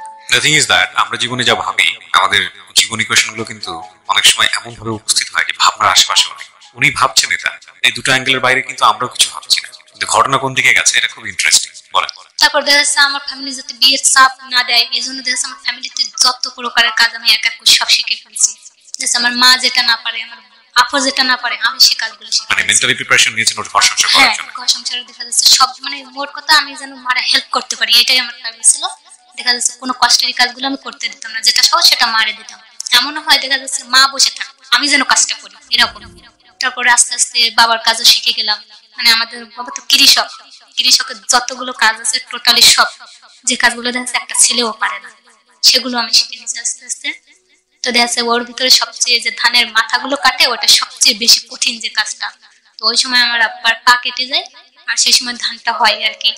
আর ওই সময় দেখা যাচ্ছে একসাথে মজুরিও পাওয়া যায় না, সবাই একসাথে হয়, তো যদি যায় দেখা যাচ্ছে যার পরে কাটে সেগুলো নষ্ট হয়ে যায়, এরকম কিছু নষ্ট হয়ে যায়। তো ওই সময় ধানগুলো আমি একাই, আমার ভাই এত বাড়ি থাকে না, বাইরে পড়াশোনা করতো, তো দেখা যাচ্ছে আমি একাই সবকিছু করছিলাম। ওই ধানগুলো কাটছে যেদিন, সেদিন দেখা যাচ্ছে আমার আপু হঠাৎ ফোন দিচ্ছে যে কি করিস, আপু সত্যি কথা বলছি যে এই করছি। তো আপুর পাশে ওনার আর কি ছিল, মানে শাশুড়ি ছিল। এইটা শুনে তো প্রচুর হাসাহাসি করছে, যেহেতু আমি বিয়ে পাস, আবার মেয়ে ধান কাটছে, খুব হাসছিল যে ও এটাও পারে। হ্যাঁ, ওই কাজটাও পারে। তো দেখা যাচ্ছে আমি এইগুলো করছি। তো আমার আপু যখন পা কেটে যায়, আমার নানু বাড়ি তো পাশে, মামা একদিন শুধু দেখতে আসছিল আমার আপুর পা কেটে গেছে। তো তারপরে যে আমাদের ধান আছে এতগুলো, কে কি করছে, কিভাবে কি করছে, কোনোদিনও আসেনি, এসবগুলো আমার খারাপ লাগে। সেই খারাপ লাগা থেকে আমি আর কি ওইটাই করছি, যে আমি করবো সবকিছু, কারোর কিছু দেখা লাগবে না, কারোর কিছু করাও লাগবে না। এবং আপনি করছেন? হ্যাঁ, আমি ওইটা করছি, সাকসেসফুলি করেছেন। হ্যাঁ করছি। সেখান থেকে আমি আমাদের আর মজুরি নিতে দেই না, ওরে বাবা, আমি যেটুকু পারি আমি আর আমার আব্বুই করি। এতে আপনার কোনো মান সম্মানে কোনো কখনো না, এ নিয়ে অনেকেই বলছে যে শিক্ষিত মেয়ে বিয়ে পাশ করছে, এ নিয়ে বিয়ে করাও সে করাও। তো মা বলছে তুই আর বিয়ে করবি না। কেন? তো এই বলছে দেখো কাজ তো কাজই, তো মানুষ কি বললো না বললো এটা বড় কথা না, অন্যায় তো আর করছি না, আমি কাজ করছি, কাজ করে না কিসে? কেরা বলেছে যে বিয়ে পাশ করলে কাজ করা যায় না? কে বলেছে? আমার সামনে বলতে পারবো তা? তুমি শুধু বলবা আমার মেয়ে শুধু পড়াশোনা না সব কাজই করবে। তো এখন থেকে দেখা যাচ্ছে যে যাই বলুক না কেন এই কথাটাই বলে যে মেয়ে কি শুধু লেখাপড়াই করবে আর কিছু করার লাগে না। এখন আমার পরিবারটা বাবা কৃষক, হ্যাঁ বাবা এখনো কৃষক, এখনো কৃষক, এখনো পর্যন্ত দেখা যাচ্ছে আমার কৃষি কাজে যা লাগে টোটালি আমার সবটাই করে, আমি সবটাই পারি। মাশাআল্লাহ, স্যালুট ইউ সিস্টার। চলেন সামনের দিকে। ওইভাবে করি। তো দেখা যাচ্ছে দিন মজুরি খুব যাই হোক না আমার বাড়ির টুকটাক কাজগুলো জেসে কনস্ট্রাক্টর কাজগুলো যেগুলো হয় টুকটাক গেটের কাজ করছে, ঘাটের কাজ করছে, এগুলো আপনি করেন? হ্যাঁ ওইগুলো দেখা যাচ্ছে সাথে করছি, রোজা থেকেও করছি। টোটালি দেখা যাচ্ছে রোজা থেকে ওগুলো আসলে আমি করে দেখছি যে কনস্ট্রাক্টর কতটা কষ্ট হয়, প্রত্যেকটা কাজ আমি করে দেখছি। তো ওই দিন রোজা থাকার পরে আমি বুঝলাম, আমি রোজা থাকি তো বোঝাই যেত না আমি রোজা আসলাম। ওই দিনই আমি বুঝলাম যে রোজা আসলে আমি আছি, গলাটা শুকাইয়ে একদম চলছে। তো ওই আমাদের ঘাট যেদিন করছিল, তবে ঘাটের যে খগুলো ভাঙা হয় এগুলো মেশিনে করা হয়, এইটুকুর জন্য মেশিন আনা লাগবে না, আমি হাতেই করতে পারবো। তো দেখা যাচ্ছে আমি প্রতিদিন একটু একটু একটু একটু করে ওগুলো হাতে করতাম, স্কুল থেকে কলেজ থেকে এরকম টুকটাক এসে ওইগুলো করতাম বাসায় বসে বসে। তো দেখা যাচ্ছে আর মেশিনও লাগতো না, মোট কথা এইভাবে করতাম। আমি বুঝতে দিতাম না যে আমার কষ্ট হচ্ছে, এটা আমি কখনোই ফ্যামিলিতে বুঝতে দিতাম না। হাতও কেটে যেত, দেখা যাচ্ছে আড়ালে করে রাখতাম যে কিছুই হয়নি। মোট কথা আমি এভাবে চাইতাম যেন কোনো খরচই যেন না হয় আমার ফ্যামিলিতে, আমি থাকা অবস্থায়। যেহেতু সবাই বলবে এমনও মনে করতে পারে মেয়ে বসে বসে খাচ্ছে, এরকম যেন মনে যেন না আসে কখনো, যেহেতু অনেক বড় হয়ে গেছে। যাতে করে আপনাকে এই সাপোর্ট দেয় অন্তত বিয়ের সাথে যাতে না হয়, বিয়ের সাথে যাতে না হয় এই সাপোর্ট পাওয়ার জন্য আর কি। তো আমি দেখা যাচ্ছে আব্বা বাসায় বসে আছে, এমনও করছি যে মাটিও কাটছি, দেখা যাচ্ছে দুপুরে 1টা পর্যন্ত আমি কাটছি, আব্বা বইছে, এরকমই করছি। টোটালি আমি কোনো কাজে বাদ রাখি না, ছেলেদের মেয়েদের। এমন মেয়েদের কাজ আছে যেগুলো অনেকেই পারে না, কিন্তু আমি সেগুলো পারি। খাতা সেলাই থেকে শুরু করে টোটালি কোনো কাজে আমার বাদ নেই, বরং ছেলেদের কাজ। তো এসবগুলো আমি করি, মানে যাতে যেন ই না করে। আর আমার ফ্যামিলিতে বোন আমার প্রচুর ভালোবাসতো, দেখা যাচ্ছে ভাইয়াও বলবো তুই এগুলো করছিস ঠিক আছে, আমি এসে তোর মজুরিটা দিয়ে দেবো, এইরকম বলতো। হ্যাঁ আমি করছি, মজুরি দেওয়া লাগবে না, এটাও তো আমার বাড়ি, এরকম বলতাম। তো দেখা ভাইয়া শুনে হাসতো যে তুই এগুলো কি করে করছিস, এগুলো কিভাবে করছিস। সবাই হাসতো, সব ছেলেরা দেখেও হাসতো যে মেয়ে মেয়ে এসবগুলো করছে। তারপরে দেখা যাচ্ছে আমি যে জন মজুরি টুকটাক আমাদের ফাঁকে ফাঁকে নিত, ওদের সাথে যখন কাজ করতাম ধান কাটার কাজগুলো, ওদের যেন আমি যেন দেখতাম যে খুব ভালো লাগছে যে আমি একজন বিয়ে পাশ মেয়ে, তাও ওদের সাথে যখন কাজ করছি ওরা যখন আনন্দে আছে যেন যে একজন বিয়ে পাশ মেয়ে যেখানে কাজ করছে, আমাদের তো তাহলে কষ্ট থাকার কথা না, ও যেখানে পারছে আমরা তাহলে তো এখানে যদি আমরা কষ্ট অনুভব করি, ওরা সম্মানিত অনুভব করে। হ্যাঁ এটা আমার খুব ভালো লাগতো ওদের সাথে কাজগুলো করতে, ওদের খুশিটা দেখে যে হ্যাঁ দেখা যাচ্ছে এটা যেন মনে না করে যে আমরা পড়াশোনা করিনি বলে আমরা যে কাজ করছি, এরকমটা। আমার খুব ভালো লাগতো ওদের সাথে এই কাজগুলো করতে, সব মজুরিদের সাথে আমি কাজগুলো করতাম, আমি কখনো বসে থাকতাম না। আর আমার এটা সবচেয়ে বেশি ভালো লাগতো ওদের খুশিটা দেখে, যে ওরা খুশিটা হয়েছে, হাসতো। আমি সেই সময় দেখতাম যে মুখটাই মলিন থাকতো না, আমি যখন ওদের সাথে কাজ করতাম ওরা হাসতো যে আমরাও করছি ওও করছে, তো আমাদের সমানে সমানে করছে, এরকম। ওদের আমি ওই কষ্টটা অনুভব করতে দিই, আমি যে কদিন ওদের সাথে কাজ করছি আমি কষ্ট অনুভব করতে দেখিনি, ওদের মুখে আমি সবসময় হাসি দেখেছি যে হাসছে, ওরা হাসি মুখে কাজ করছে। আর এটা দেখে আমারও খুব ভালো লাগতো, আমার এই কষ্ট মনে হতোই না আমার জন্য। আর আমি যে কাজগুলো করতাম আমার পরিবার খুব খুশি হতো, এই খুশি দেখে আমি কোনোদিনই নিজের কষ্টই যেন ভুলে যেতাম। তারপর দেখা যাচ্ছে এরকম যখন বিয়ে পাসটা করছি তখন তো প্রস্তাবটা আরো বেশি আসতো, তখন আর দেখা যাচ্ছে আমার কম্পিউটারটা শেখার খুবই ইচ্ছা ছিল। তো আপু বললাম, আপুও বললো যে বিয়ে পাস করছি কি হবে, কিন্তু আমরা তাহলে কম্পিউটার শিখি। তো আপু বললো আচ্ছা ঠিক আছে তুই তাহলে আমাদের এখানে চলে আয়, আমরা কম্পিউটারটা শিখি। তো যাই, আমি ওইখানে যাই, তখন ওখানে বাসায় থাকতো, ও অলরেডি বাসায় এসে থাকতো আর আমি ওইখানে গেছি। দেখা যাচ্ছে ফোন দিয়ে প্রতিদিনই তো বিরক্ত করবে না যে প্রস্তাব আসছে কিনা, আর প্রতিনিয়ত আমি ওরে মিথ্যে বলতাম না করো প্রস্তাব এসেছে না, কোনো সমস্যা না, তুই তোর কাজ চালিয়ে না, আর আমি এদিকে কি হয় না হয় আমি সামলাচ্ছি, আমি বুঝবো, তুই শুধু ঋণগুলো শোধ কর, তারপর দেখ আমাদের বিয়েকে ঠিক আছে। তো দেখা যাচ্ছে ও খুবই আর কি ইয়ে নিয়ে সাহস নিয়ে ঋণগুলো শোধ করতো একটু একটু করে। প্রথমে তো 30,000 টাকা ওটা ছিল, ওটা শোধ করে ফেলছিল। তারপর তো 50,000 বড় লোন ছিল। তো দেখা যাচ্ছে ওরা প্রতিনিয়ত ঝগড়া হতো আর প্রতিনিয়ত খারাপ ফোন দিত যে এই অবস্থা হচ্ছে। তো আমি বলতাম যে এগুলো করতে নেই, কি অবস্থা এসবগুলো হচ্ছে, এই বোঝাতাম। তো ওইখানে যেই আর কি কম্পিউটার শিখছিল তখন তো আমি ছিলাম, বাসায় থাকতে যতটা কথা হতো দেখা যাচ্ছে ফোনে কথা বলতাম, কিন্তু ওইখানে যে মোটে কথা হতো না।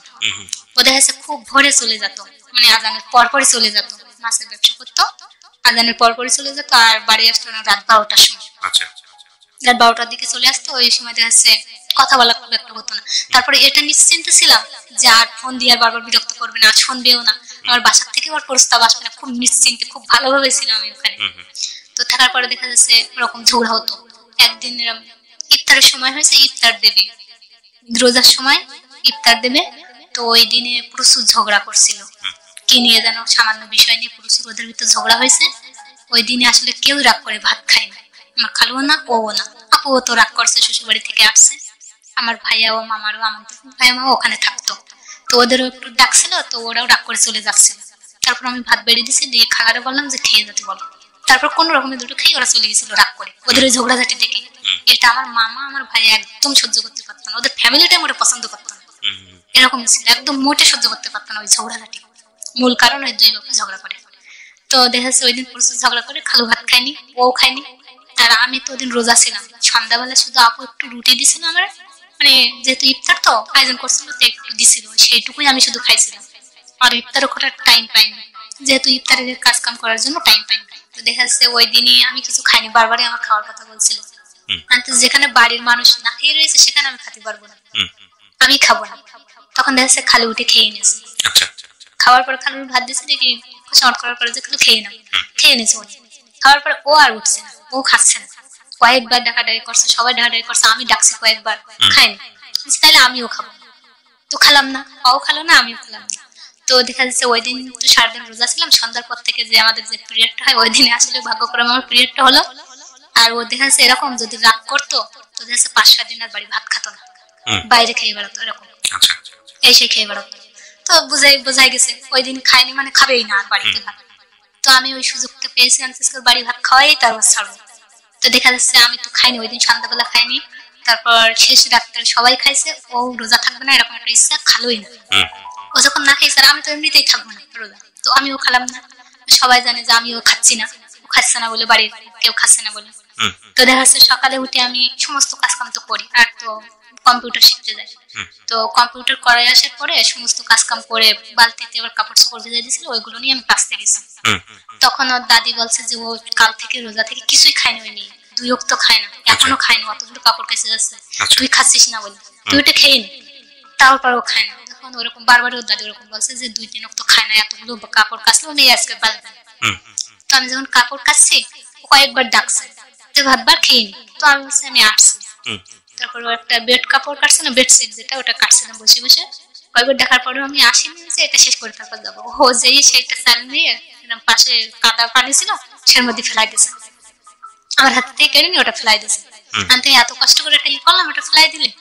যাই হোক ইয়ে করার পরে ওটা থেকে চলে গেছে। তারপরে মানে ভাত বাড়ছি, ও খাইছে, তারপরে খুবই গালাগালি করছে যে আমরা সবাই, ও রাগ করে আছে তোমার মেয়ে খেয়ে কেন বাড়ি গেল, মানে আমার আপুটা ভাত খেয়ে বাড়ি গেছে, শ্বশুর বাড়ি চলে গেছে, ও না খেয়ে গেছে তোমার মেয়ে কেন খালো, প্রচুর গালাগালি করছে, ওর মারে গালাগালি করে, মানে কিছু হইলে গালাগালি করতো।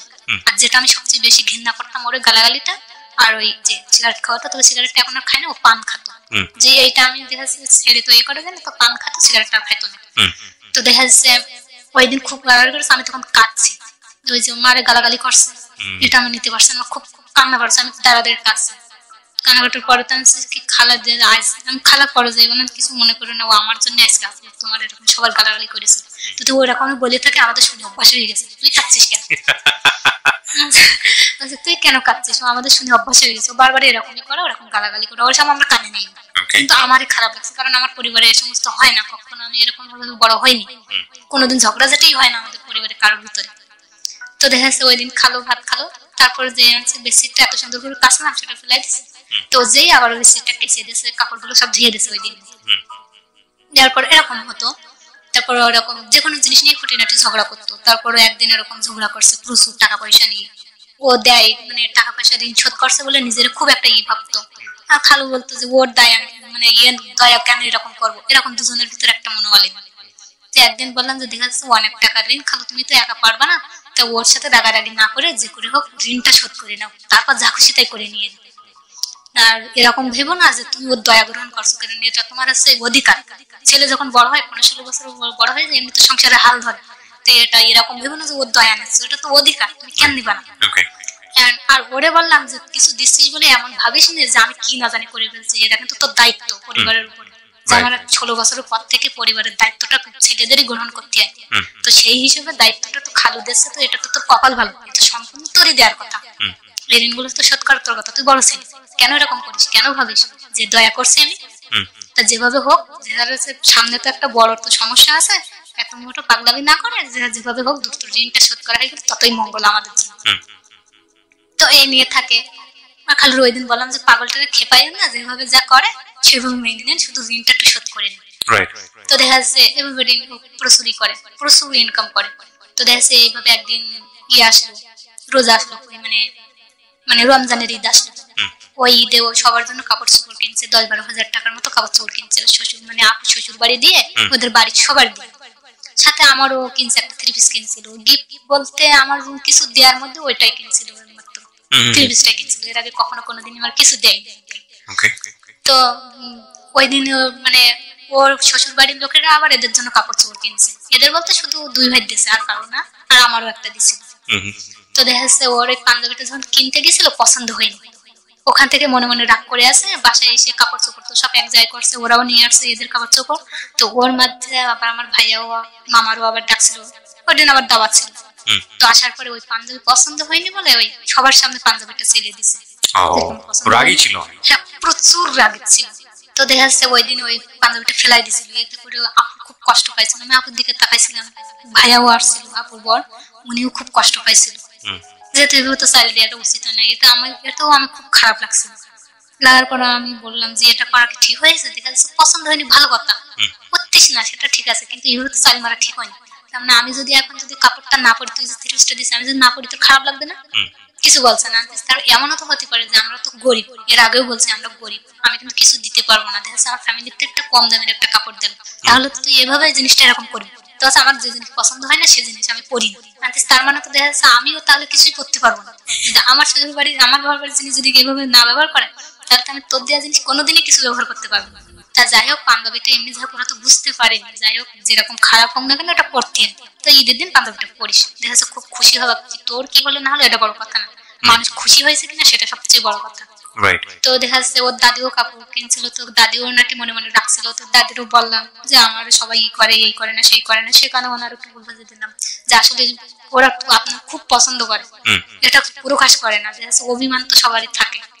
যাই হোক উনিও শাড়িটা পরছিল ঈদের দিন, আর আমি তো চলে আসছিলাম বাসায়। আর আমার দেখা যাচ্ছে ঈদের আগের দিনে 2 দিন আগে ফোন করছিল আমার দুলু ভাই যে এরকম বাসা থেকে একটা প্রস্তাব রয়েছে, আমার দেখা রয়েছে, শুধু আসলে দেখা যাচ্ছে পাকা দেখা একটা এরকম একটা অবস্থা হবে। এটা বিয়ের মানে ঈদের কমসে কম 4-5 দিন হবে, 2-3 দিন 4-5 দিন আগে এরকম বলছে। তো এটা নিয়ে আমি প্রচুর টেনশনে ছিলাম যে কি হবে না হবে। তো দেখা যাচ্ছে একদিন এই কথা বলার পরে আপুরা ঈদের আগে আবার বেড়াতে যাবে, মানে আমার খালু কোন দোস্তের বাড়ি।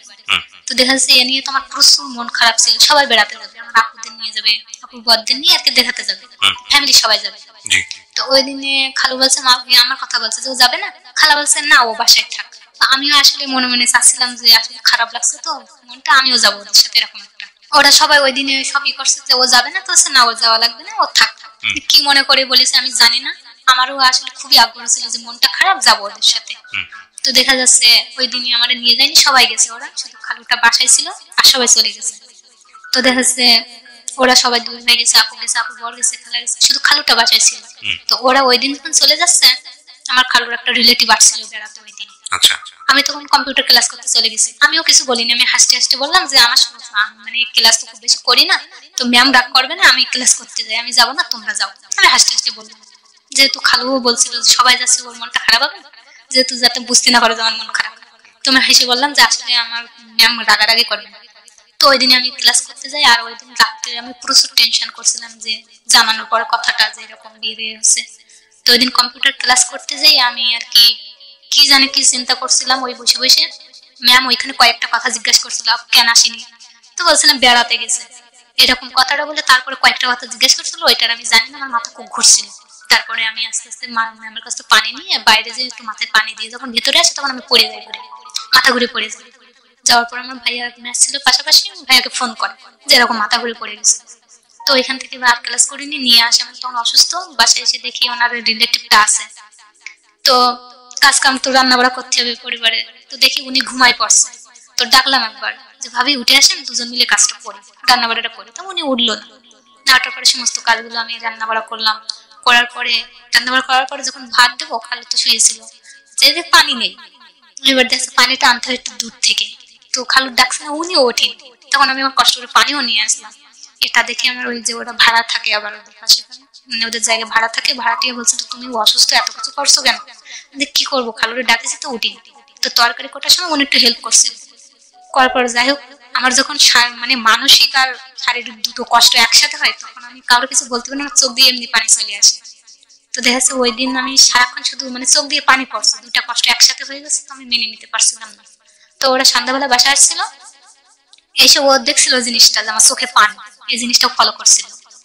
আসার পরে কি করছে না করছে, আসার পরে ওরা জিজ্ঞাসা করছিল, মানে ওরা বলছিল যে মাপুস এরকম ঘুরে পড়ছিল, এই সেই সবকিছু বলার পরে হচ্ছে এর অবস্থা এই সবকিছু করছে। তখন খালা প্রচুর গালাগালি করে, খালুরও বলে রিলেটিভরাও বলে যে তোমরা ও মেয়ে অসুস্থ, তোমরা এসব করোনি, এই সেই। তো দেখা যাচ্ছে ওই যে বাড়ির দিকের এই সমস্ত কথাগুলো, তাও আমি ওকে কিছু বলিনি, বাসার দিক থেকে এরকম চাপ দিচ্ছে। তো দেখা যাচ্ছে ও যে থ্রি পিসটা দিছিল, আমার ভাইয়া একটা ঈদের আগে থ্রি পিস দিছিল, আপুদের বাসা থেকে একটা দিছিল, আমি টোটালি কোনো থ্রি পিস নিয়ে আসি, ওখানে রেখে চলে আসছিলাম, যাতে ঈদের যেন পড়া না লাগে আর যেন মানে আমার যেন দেখতে না আসে এরকম একটা অবস্থা। বাসায় এমন কোনো কাপড় নেই যে সেটা পরে আমি ওদের সামনে যাবো। তো দেখা যাচ্ছে যখন রেখে চলে আসছি, প্রচুর রাগারাগি করছিল ওই দিন যে কেন নিয়ে আসিস, তো দুটো তিনটা থ্রি পিস ওখানে কেন রেখে আসছে। আমি এমনি বাসায় আসে তাই ওগুলো নিয়ে আসি। তো যাই ভালো কাপড় চোপড় পরা ছাড়া তো সামনে নিয়ে যাওয়া যায় না, ওই দিন আর টাকা হয় না। তারপরে কুরবানি মানে রোজারি চলে যাওয়ার পরে, রোজারি দিনে কেউ পাঞ্জাবিটা পরছিল। তারপরে দেখা যাচ্ছে আমি কুরবানির আগে তো আবার আমার তো শেষ হয়নি, তো আবার গেছি ওখানে। যাওয়ার পরে আমার মানে আপুর যে বিবাহ বার্ষিকী হবে, তো বিবাহ বার্ষিকীর দিনে পুরো চুরি করছিল, আমাদের দাওয়াত করছিল যে মানে হোটেলে নিয়ে খাওয়াবে, মানে বিবাহ বার্ষিকী উপলক্ষে। তো ওই দিনে প্রচুর সাজুগুজু করে দেয় আমার আপুর শাশুড়ি, আপুরে খুবই সুন্দর করে। তো আমি তো সাথে গেছি, আমারও একটু সাজাই দিচ্ছে। তো আমি আবার অনেক আগে থেকে সাজাগুজা বাদ দিছি। আমি এমন ভাবে চলাফেরা করা শুরু করছি, কারণ আমি কোরআনও করতাম, তর্জমা করতাম। তো দেখা যাচ্ছে একমাত্র স্বামীর ছাড়া ওইভাবে সাজগুজু কারো দেখাতে নেই। তো আমি মেহেদি পড়াও বাদ দিছি অনেক আগে থেকে। ইন্টারমিডিয়েট যখন থেকে পড়ছি সেই সময় থেকে আমি ওই সমস্ত মেহেদি পড়ি না, সবাইকে সাজাই দেই। তারপরে ঈদের দিনেও ওইভাবে নতুন কাপড় কখনো পরি না। দেখা আমাদের আশপাশেও অনেকে ছিল যারা দেখা ঈদের কাপড় নতুন কাপড় পরতো না, এগুলো আমার খারাপ লাগতো। আমি ওদের সাথে ঘুরতাম, তোদের ঈদের কাপড় কিনে দেয়নি, দেখ আমারও দিই। অবশ্য আমার দিত, প্রত্যেক ঈদে দিত, তবে আমি বানাতাম না যে আমারও দিন, আমিও তোদের দলে আসি। আরো খুব ভালো লাগতো, ওদের সাথে ঘুরতাম তখন। তো দেখা যাচ্ছে ওই দিনে সাজুগুজু তো করে দিছিল। তো আমার খুব চাইছিল, আপুর শাশুড়ি খুব জোরার করছিল যে একটু তোমার ওকে করে দেই। তো লিপস্টিক পরাই দিছিল আর কাজল টাজল পরাই দিত, আমি ওইভাবে সাজতাম, দুলও পরতাম না। তো ওই দিনে খুব চেষ্টা করছিলাম আমার দুল পরানোর জন্য, তা তো আমি পরিনি। তারপর আমরা সবাই মিলে গেছিলাম সেই হোটেলে। যাওয়ার পরে যখন খাওয়া দাওয়া করার পরে ওখানে ওনার আবার একটা খালাতো মানে ছিল, ননদ ছিল আমার আপু, ওনারও আসছিল। তো আমার কথা বলছে যে ওর জায়গায় অনেক ভালো লাগছে। তো হচ্ছে হ্যাঁ আম্মা সাজাই দিছে। তো ওই দিনে দেখা যাচ্ছে আমার ছোট ভাইটা আর ও, আমরা তিনজন বাসায় চলে আসছি, ওরা অমনি চলে গেছে, আমরা আমাদের বাসায় চলে আসছি। তো ওই দিনে আমার দেখছিলাম যে বারবার আমাদের ফলো করছিল। তো জিনিসটা আসলে আমি করছিলাম যে ইমোশনাল কোনো কিছু এরকম। তো বারবার ফলো করার জন্য আমি তখন খারাপ লাগছে যে এরকম কিছু চেয়ে না বসে। আর আমার দেখা যাচ্ছে দ্বিতীয় সমস্যা না, আমি তখন লিপস্টিকটা মুছে ফেলছি আস্তে করে, মুছে ফেললে তো হচ্ছে কি আর লিপস্টিক মুছতে কেন আমি কিরকম যেন অসহ্য লাগছে আমার দিনে। তো হঠাৎ করে এরকম আমার খুব খারাপ লাগছে, পুরো লিপস্টিকটা মুছে ফেলছে। যাই হোক ওদিনে ও কি মনে করছিল জানি না। দেখ আমি ইমোশনাল গুলো কখনো এরকম কোনো ফেস করতাম না যে ইমোশনাল হয়ে পড়ে, আর আমরা কোনো এরকম কোনো সম্পর্কে যেন না করি যেন সমস্যা হয়ে দাঁড়ায়। তো আমি এরকম, আর ওরকম ছিল না, খুব একটা করতো না। কিন্তু ইমোশনাল জিনিসটা এত অন্যরকম, যেহেতু আমরা বড় হয়েছে আমরাও তো বুঝি।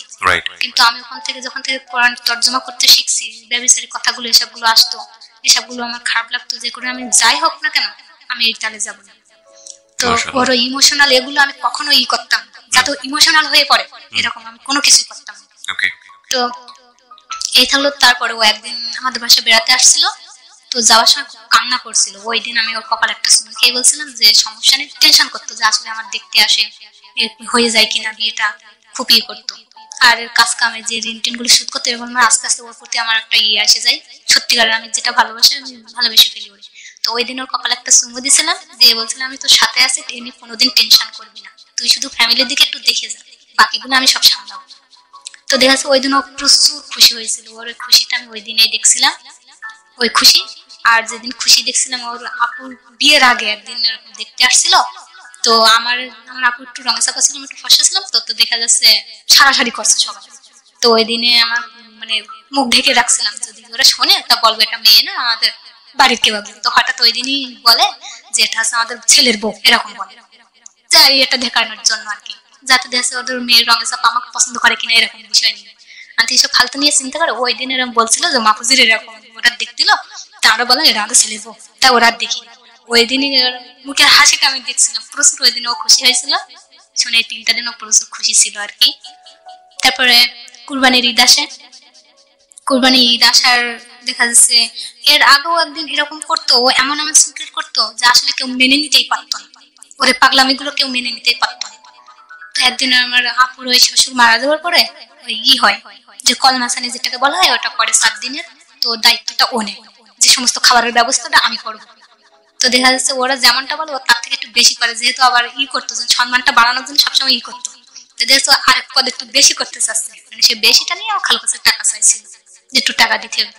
খালু কাছে দায়িত্ব নিছে, দায়িত্ব কিভাবে পালন করবে আমি জানি না, মোট করে ওনার সাথেই থাকতাম, আর এমন এমন খারাপ ব্যবহার করতো আমি আসলে মেনে নিতে পারতাম না। ওর আসলে মানে যেগুলো যোগ্য না তারপর সেগুলো ঘাড়ে করতো, আমার এগুলো খুব কান্না লাগতো। তো দেখা যাচ্ছে ওই দিনে ওরকম প্রচুর ঝগড়া করে সবাই ওই বাড়ি চলে যায়, আমি থাকি, খালু থাকে, সবাই থাকে। ওই দিনে প্রচুর ভাঙচুর করতে থাকে ঘরের ভিতরে, ওই টাকা দেয় না বলে, না দিলে ওই দিন খালু চলে যায় আর বলে ওর সাদাসাদি করিস না, তুই তোর মতন চলে আসিস তাড়াতাড়ি। তো আমি ওই দিন কিছু বলিনি, আর দায়িত্ব যেখানে নিছিস দায়িত্ব যেন সঠিকভাবে পালন করা হয় এটাই আমি চাই, কি হবে না আমি কিচ্ছু বুঝি না বলে আমি চলে যাই। তারপরেও দেখি দুমদাম করে লাফালাফি করছে দরজায়, তারপর আমি চলে যাই। যাওয়ার পরে সবাই যে বলছে যে ও কিন্তু আসবে না, ব্যবস্থাটা তোমরা করো, কিন্তু দিনের দিন একদম মুহূর্তে কে কি করবে। তখন আমি যাওয়ার পর পরে আবার আমার আপুর শাশুড়িটা আমার খুব করতো, যা কিছু হয় আমার সাথে শেয়ার করতো।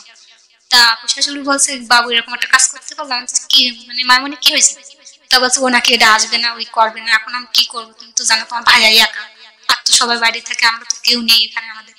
আমাদের সমস্যা নিয়েন না, ও যখন দায়িত্ব নিয়ে দায়িত্ব পালন করবে, আপনি টেনশন করেন না। তো ওই বস্তু তো তুমি বলছো আনতে, হ্যাঁ ও সমস্যা নেই, ওরকম বলে থাকে। তো সত্যি সত্যি দেখি মানে ঘন্টাখানিক পরে দেখি সব চলে আসছে, রাজল বিশ্বাস করতে পারেনি যে ওটা করবেও, এরকম ছিল, প্রচুর রাগের ছিল। তারপরে আমি এর আগেও যে জিনিসটা যখন হতো আমার বাড়ির দিক থেকে এভাবে মেনে নিতে পারবে না বলে আমি দুলার কাছে শুনতাম যে বিষয়টাকে আসলে মেনে নেওয়ার মতন, তো তুমি যাই করো না কোনোদিন কিন্তু এটা মেনে নেবে না, তুমি ভেবে চিন্তে কাজ করো। আমি পরে দুলভাইরে বলছিলাম বিষয়টা, মানে জাস্ট যখন কুরবানির বিদেশে যাচ্ছে আর ও বারবার চাপ দিত, যা তো বিয়ে হয়ে গেছে, ঋণও তো প্রায় শোধ, মানে ওই সময় শোধ হওয়ার কাছাকাছি, অল্প একটু বাকি আছে, যে আমি কিন্তু আর করতে চাচ্ছি না। আর বারবারই বিয়ের প্রস্তাব এসছে, ও একবার বেড়াতে আসছিল, এই সমস্ত করছে, তো তো করে। তা সে তখন বললো দুলে যে এটা তো সম্ভব না। তখন দেখা যাচ্ছে আমি একদিন ওর চাচাতো ভাইয়ের সাথে বললাম, কান্নাকাটি করলাম ওনাকে যে তুমি তো দুর্বল জায়গাগুলো তুমি বেশি জানো, আমি অত শত জানি না, তো দেখো না একটু ঘোরাতে পারো কিনা, যা হয়েছে তো এতদিন তো দেখা যাচ্ছে ও একা মরতো, আর এমন একটা পর্যায়ে আসছে ও পরিবারের হাল ধরেছে, এখন দেখা যাচ্ছে ওর যদি মরে পরিবারের কিন্তু সমস্যা হয়ে যাবে, এখন তুমি এর থেকে মোটে পিছিও না। যাই হোক আমি ওইভাবে আর কি কিছু করি না, চলে আসি বাসায়। আসার পরে যখন কুরবানি ঈদ হয়, ওই কুরবানি ঈদে এসে ও বলে যে আমি কিন্তু যেই কথাটা বলবো, আনতে যেটা ভালো মনে করি সেটা করিস।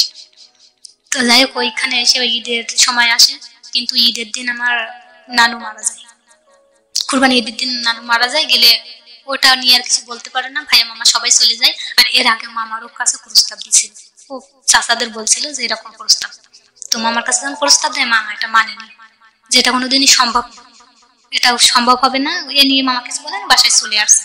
আসার পরে কুরবানি ঈদে যখন নানার মানে 7 দিনের ঈদ করা হয়, তার মানে আমি যেটা বুঝতে পারছি যে ফ্যামিলিতে মোটামুটি তখন সবাই একটা আইডিয়া পেয়ে গেছে যে এদের মধ্যে একটা আন্ডারস্ট্যান্ডিং আছে বা ভালোবাসার সম্পর্ক আছে। আমার ফ্যামিলিতে জানে না, তবে ওর ফ্যামিলিতে এটা বিষয় আছে।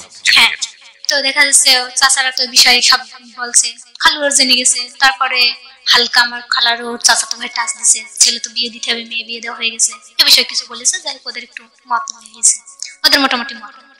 তো দেখা যাচ্ছে বিয়ের সময় দেখা যাচ্ছে 7 দিনে এসে ওরা বিষয়টা চাচা এসে বলে, আমার মামার ডেকে বলে যে এই বিষয়টা তোমরা একটু দেখো, আর ওরা এসে আমার মার কাছে বলে, মা বড় মামা এসে মার সাথে বলে, মা বলে এটা সম্ভব না, কোনোদিনই সম্ভব না, আর আমি তো এতে নেই, আর আমার ছেলে শুনলে তো একটু আগুন হয়ে যাবে, কারণ আমার ভাইয়ার এইটাই সবচেয়ে বেশি ছিল, ভাইয়ার মামা যেটা করে সেটা। তো দেখা যাচ্ছে প্রথম বলছে যে এরকম মামা যখন এবার আমি তো কোনো রায় দিতে পারবো না, মা কোনো রায়ই দিই যে কিছু বলতে পারবো না। তো মামা এসে ওরকমই বলে যে তোমরা তোমাদের ছেলে নিয়ে বাড়ি যাও, এ নিয়ে কোনো বাড়াবাড়ি করো না। ওরা কিন্তু রাজি না। যখন রাজি না, আমি তখন বাড়ি, ওর এ নিয়ে ওখানে তোলপাড় করছে, অনেক সমস্যা করে ফেলাইছে, এরকম মানে খুবই রাগারাগি করছে, এই সমস্ত করছে। তো দেখা যাচ্ছে ওই দিনে কেউই তো রাজি হয়নি। তারপরে বাসায় চলে আসে 3 দিন যাবত এটা নিয়ে হচ্ছে। তারপরে মা একদিন বলছে এই সমস্যা, আমি কিছু বলছি না, আমি চুপ করে বসে আছি। তারপরে মা বলছে, মা তুমি তো আমার সুখের জন্যই তো এই করছো, সুখটা বড় কথা না, ওরা কে কি মানবে না মানবে ওদের সবারই মত, আর সবচেয়ে বড় কথা হলো আমি ওর কথা দিছি। আর এর আগে মামা জানাইছিল, তো মামা বলছিল এর পরে যদি এরকম কিছু হয় সব কয়টা মতো খুন করে ফেলবো, এই বিষয় নিয়ে কোনোদিন আর যেন কোনো ইয়ে না হয়। কিন্তু চাচা বলে যে তোমরা এরকম করছো কেন, ছেলে মেয়ে তো ঠিক। ওই দিনেই জানে যে আমাদের ভিতরে একটা রিলেশন আছে, ওই দিনে। তো এর আগে এমনি প্রস্তাব দেয় ও চাচারা যে মেয়েটা নিলে কেমন হয়, তো ভালো হয় এই, কিন্তু আমাদের যে রিলেশন আছে এটা জানে ওই দিনেই জানে যেরকম একটা আছে। তোমরা এরকম মাতামাতি করে কি করবা, ছেলে মেয়ে তো ঠিক আছে। তখন এসে বলে এরকম বিষয়টা, মা এসে বলে যে এরকম বিষয়টা। আমি বললাম যে হ্যাঁ, আমি ওর এমন একটা পরিস্থিতিতে বাধ্য করছিল, আমি হ্যাঁ বলতে বাধ্য করছিলাম। মা এটা বলছিল তুই কেন কথা দিছিস, এটা শুধু শুনছিলাম, কারণ মা খুব ভালো করে জানে আমি কারোর কথা দিলে সে কথা ফেলতে পারি না। তো বলছে এরকম জানতে মা এমন একটা পর্যায়ে আমার কথা নিতে বাধ্য করছিল, আমি কথা দিতে বাধ্য করছিলাম। তো যাই হোক, যদি আমি মেনে নিতে পারি তো সমস্যা কি। তো বলছে ওর অবস্থা তো তুই বুঝিস, আর সবকিছু জেনে শুনে কি করছে সেই সমস্ত, তুই যেমন সুখী হতে পারবি। আর এর আগেও বলতো যে তুই আমার পেয়ে সুখী হবে, আমি সুখী কতটা হবো আমি জানি না, তবে আমি কোনোদিন স্বস্তিতে থাকতে পারবো না। বারবার এই কথাটা বলতাম, কারণ ওই ঝগড়াঝাটি করতো, এই সেই করতো, তো আচরণগুলো আমার ভালো লাগতো না। তো দেখা যাচ্ছে ওই ই করলো। তারপরে মা জানালো, ভাইয়ারে জানালো, ভাইয়ার জানানোর পরে ভাইয়া 3 দিন নাকি কোনো ঘুম না, চুপচাপ নাকি বসে থাকতো শুধু, যে শুনেছে এরকম আমি এতে আছে, সম্পর্কটা আছে আমাদের, তুই সমস্যাটা তো আমার সামলাতে হবে, যা কিছু হোক আমারই তো দেখতে হবে, আমারই তো বোন। এই টেনশন করার পরে আর কি মতামত হলো। হওয়ার পরে এর পরেও আমার বাইরে একটু টুকটাক দেখাশোনার ব্যবস্থাও করতো, ইয়ে করলো, দিনখানটা ঠিক করলো যে আসলে হোক, সমস্যা কি, ও যদি মেনে নিয়ে থাকতে পারে। আর আমি সমস্ত ঘটনায় বলছিলাম যে এই অবস্থার মধ্যে দিয়ে তখন আসলে সবাই মেনে নিতে বাধ্য হয় যে এই জন্য ও ঢাকা ছাড়ছে, এই জন্য ঋণগুলো মানে দুই পক্ষ থেকেই মোটামুটি মেনে নিয়েছে। মোটামুটি মেনে নিয়েছে। তার আগের দিনে সমস্ত আর কি কাজ কামগুলো তো আমি নিজেই করছি, আমাদের বাসায় তো ওইভাবে কেউ নেই। তো দেখা যাচ্ছে ওর যেদিন গায়ে হলুদ হচ্ছে সেদিন বারবার ফোন করছিল যে তোর কি অবস্থা, আমাদের তো আত্মীয় এইভাবে আসেনি, আমার আজকে গায়ে হলুদ হচ্ছে না। তো আজ তো আমার গায়ে হলুদ হচ্ছে, ওই দিন ওর গায়ে হলুদ, মানে আপনাদের বিয়ের ডেটও ফিক্স হয়ে গেছে? হ্যাঁ, ডেটও ফিক্স করে ফেলছে। ওকে, তারপর ওর গায়ে হলুদ হয় বিয়ের আগের দিন। আর আমার ভাইয়ার কাছ দিয়ে, যেহেতু অনেক দূরত্ব পড়তো, আমার ভাইয়ার কাছ দিয়ে মানে সমস্ত পাঠায় দেয়, ভাইয়া নিয়ে আসে সবকিছু, নাক ফুলে এসে যা যা লাগে গায়ে হলুদের জন্য জাস্ট ওইগুলো নিয়ে আসে। ওইগুলো আমার আর গায়ে হলুদ ওই দিন হয় না, ও যখন গায়ে হলুদ দিচ্ছে আমি তখন পানি বলছি, যেহেতু শাদী হবে কালকে। তো দেখা যাচ্ছে মানে করছে, কাজ কাম করছে বাড়ি, ওই দিন ওর গায়ে হলুদ হয়েছে, সবাই খুব মজা করছে। তো দেখা যাচ্ছে ওই দিনে আর কি সমস্ত করা হয়। তো রাত্রে সমস্ত আমি আমার টুকটাক রাত্রে চলে আসে, সবাই প্রায় চলে আসে রাত্রে। তো ওই দিন বিয়ে হবে, তার কদিন আগে এরকম দিন মুহূর্তটা নিয়ে খুবই ঝামেলা হচ্ছিল, যেহেতু ও তো এরকমই বারবারই তো রাত যোগ করে। তো দেখা আমার বাসা থেকে 5 লক্ষ টাকার দিন মোহর বান্ডারি করছিল। তো ওরা অতটা মানতে চাচ্ছিল ভাইয়া, এই কারণে মানছে যে ও তো ওরা উচ্ছৃঙ্খল, পরবর্তীতে যদি আমার বোনের কোনো সমস্যা হয় তো একটা চাপের ভিতরে রাখলে দেখা যাচ্ছে কিছু হবে না, এই জন্য। তো এটা নিয়ে তো ওরা তো বলছে এটা সম্ভবই না, আর আমরা বলছি এটাই ছাড়া হবে, এরকম একটা। কিন্তু ও দিনে যেদিন বিয়ে হবে সেদিনও এখনো ঠিক হয়নি দিন মোটটা আসলে কত। তো যখন হুজুরের কাছে যায় তখন হুজুর বলে এটা নিয়ে এখনো তোমরা ঠিক করে নি, তো সমস্যা হতে পারে। আমিও দেখছি এটা নিয়ে সমস্যা হবে, আর পরিবারতে এবার না যায় মানে হয় বিচ্ছেদ না হয়, এবার এটা 2 পরিবার এরকম একটা টেনশনের ভিতরে। আমি তখন বললাম যে আসলে দিনটা তো দেখছে দেয়া নেওয়ার বিষয়, আমি যদি মাফ করে দিই তো সমস্যা না, পরিবার যদি চাচ্ছে যেহেতু সমস্যা যাতে না হয় তোমরা কর না। ওই দিনে ওরা খুব হাসাহাসি করে এটা নিয়ে, ওর মা ওরা নিয়ে। আর আমি তখন তো কাঁদছি, এমনি তো মানে আমার সাথে রিলেশন হওয়ার পরে তো টেনশনে ছিলাম যে পরিবারগুলো কোথায় যাবে, কি হবে এটা যদি না মেনে নেয়। তো ওই দিনে ওদের ওই হাসাহাসি শুনছে আর আমি ওদিক কান্না করছি যে এইটা নিয়ে শেষ পর্যন্ত কি হবে। তো দেখা যাচ্ছে রাত্রের দিনে সমস্ত মেহমান তো আসছে, তো সবার খাবার দাবার ব্যবস্থা, শোয়ার ব্যবস্থা করছি।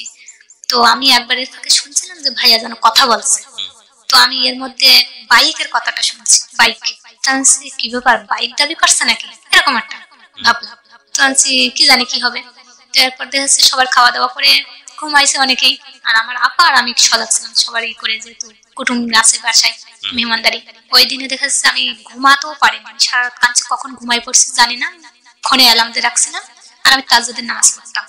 আর সবসময় এরকম করতাম যে মানে আমার কিছু চাওয়া ছিল না, আমি সবসময় আল্লাহর কাছে ভাবতাম যে আসলে কোথায় যাবে আমি নিশ্চিত না এটাও, যে ফ্যামিলিতে আসলে কোথায় যাবে। তো বারবারই চাইতাম যে ওর সমস্ত সৎ আশাগুলোই যেন পূর্ণ করে আল্লাহ। আর যাই মানে ওর জন্য দোয়া করতাম যে ওর সমস্ত সৎ আশাগুলোই যেন পূর্ণ করে। ওই দিনে আমি আর কি মারে ডেকে দিয়েছি, মা খাইছে, সিয়ারি করে রয়েছে, আর আমি তাজ্জুদের নামাজ পড়ছি। মা সিয়ারি করে যেহেতু সবজি রান্না বাড়া হবে তো ওইগুলোর জন্য ছোলা ভিজানোর জন্যই যাচ্ছি। আর আমি তখনও তাজ্জুদের নামাজ পড়তে কি বল শুয়েছি, ঘুমাই এমনি শুয়ে আছি। তো তখন আমার ভাইয়া আস্তে আস্তে উঠে যায় মার ওখানে, যে ভাইয়া উঠে গেছে। তো আমি দেখছি যে কি যেন বলছে, মা দেখলাম খুব উঠানে বসে ওরা এই বিষয়টাই করছে, খুব আপসেট হয়ে পড়ছে। মা বারবার দীর্ঘশ্বাস ফেলছে, বারবার দীর্ঘ মানে এমন করছে যে কষ্ট থাকলে মানুষ এরকমটা করে, তাহলে এরকম করছে কেন? আমি তো সজাগ, তখন আমি আস্তে আস্তে উঠে গেছি। যে বলছে কি হয়েছে, তোমরা কি নিয়ে আলোচনা করছো, তুমি এরকম করছো কেন? কেউ কোনো কথা বলে না, মাও বলে না ভাইয়াও বলে না। মার কাছে কয়েকবার জিজ্ঞেস করছে, কিছু বলে না। ভাইয়ের কাছে শুনছি, কেউ কিছু বলে না, চুপচাপ। তো ভাইয়া তখন বলে যে ও অ্যাক্সিডেন্ট করছে। তখন আসলে আমি ওটা নিতে পারি, আর ও বারবারই আমার এটাই করতো যে যদি তোর মানে বিয়ে দিয়ে যায় আমি অ্যাক্সিডেন্ট করবো। আর আমি এখানে ওখানে গিলে বারবার বলতো ফিরে আয়, নারে কিন্তু আমি অ্যাক্সিডেন্ট করবো, এরকম সুইসাইড করবো, বারবার এই এটা করতো। আর তোর ফ্যামিলিতে ভাই আর মামা যদি না মেনে নেয় ওদের ব্যবস্থাও আমি করতে পারি, মানে সবসময় আমার একটা ভয়ের ভিতরে রাখতো। সব দিক থেকে আমি টোটালি ওই কয়টা বছর আমি কোনোদিনই ভালো থাকতে পারি, মানে ওইখানে আমি আসলে সেন্সলেস হয়ে যাই। ওইটা নিতে পারেন অ্যাক্সিডেন্টের কথাটা শুনে। তখন আমার হুশ ফিরে, তখন ফজর আজান দিচ্ছে।